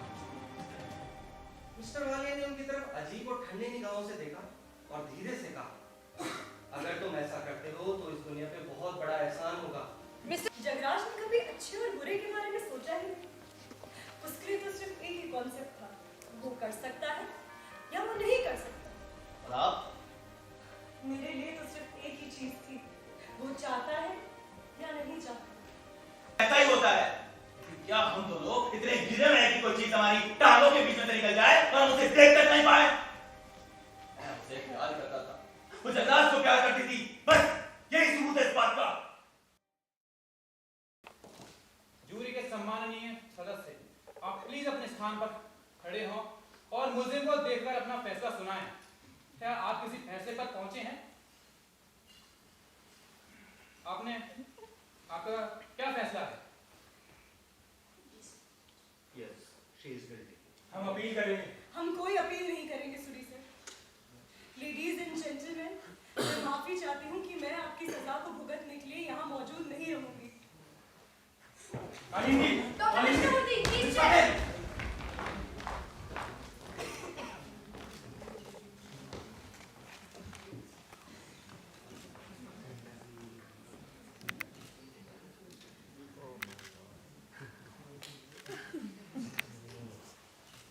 साइनाइड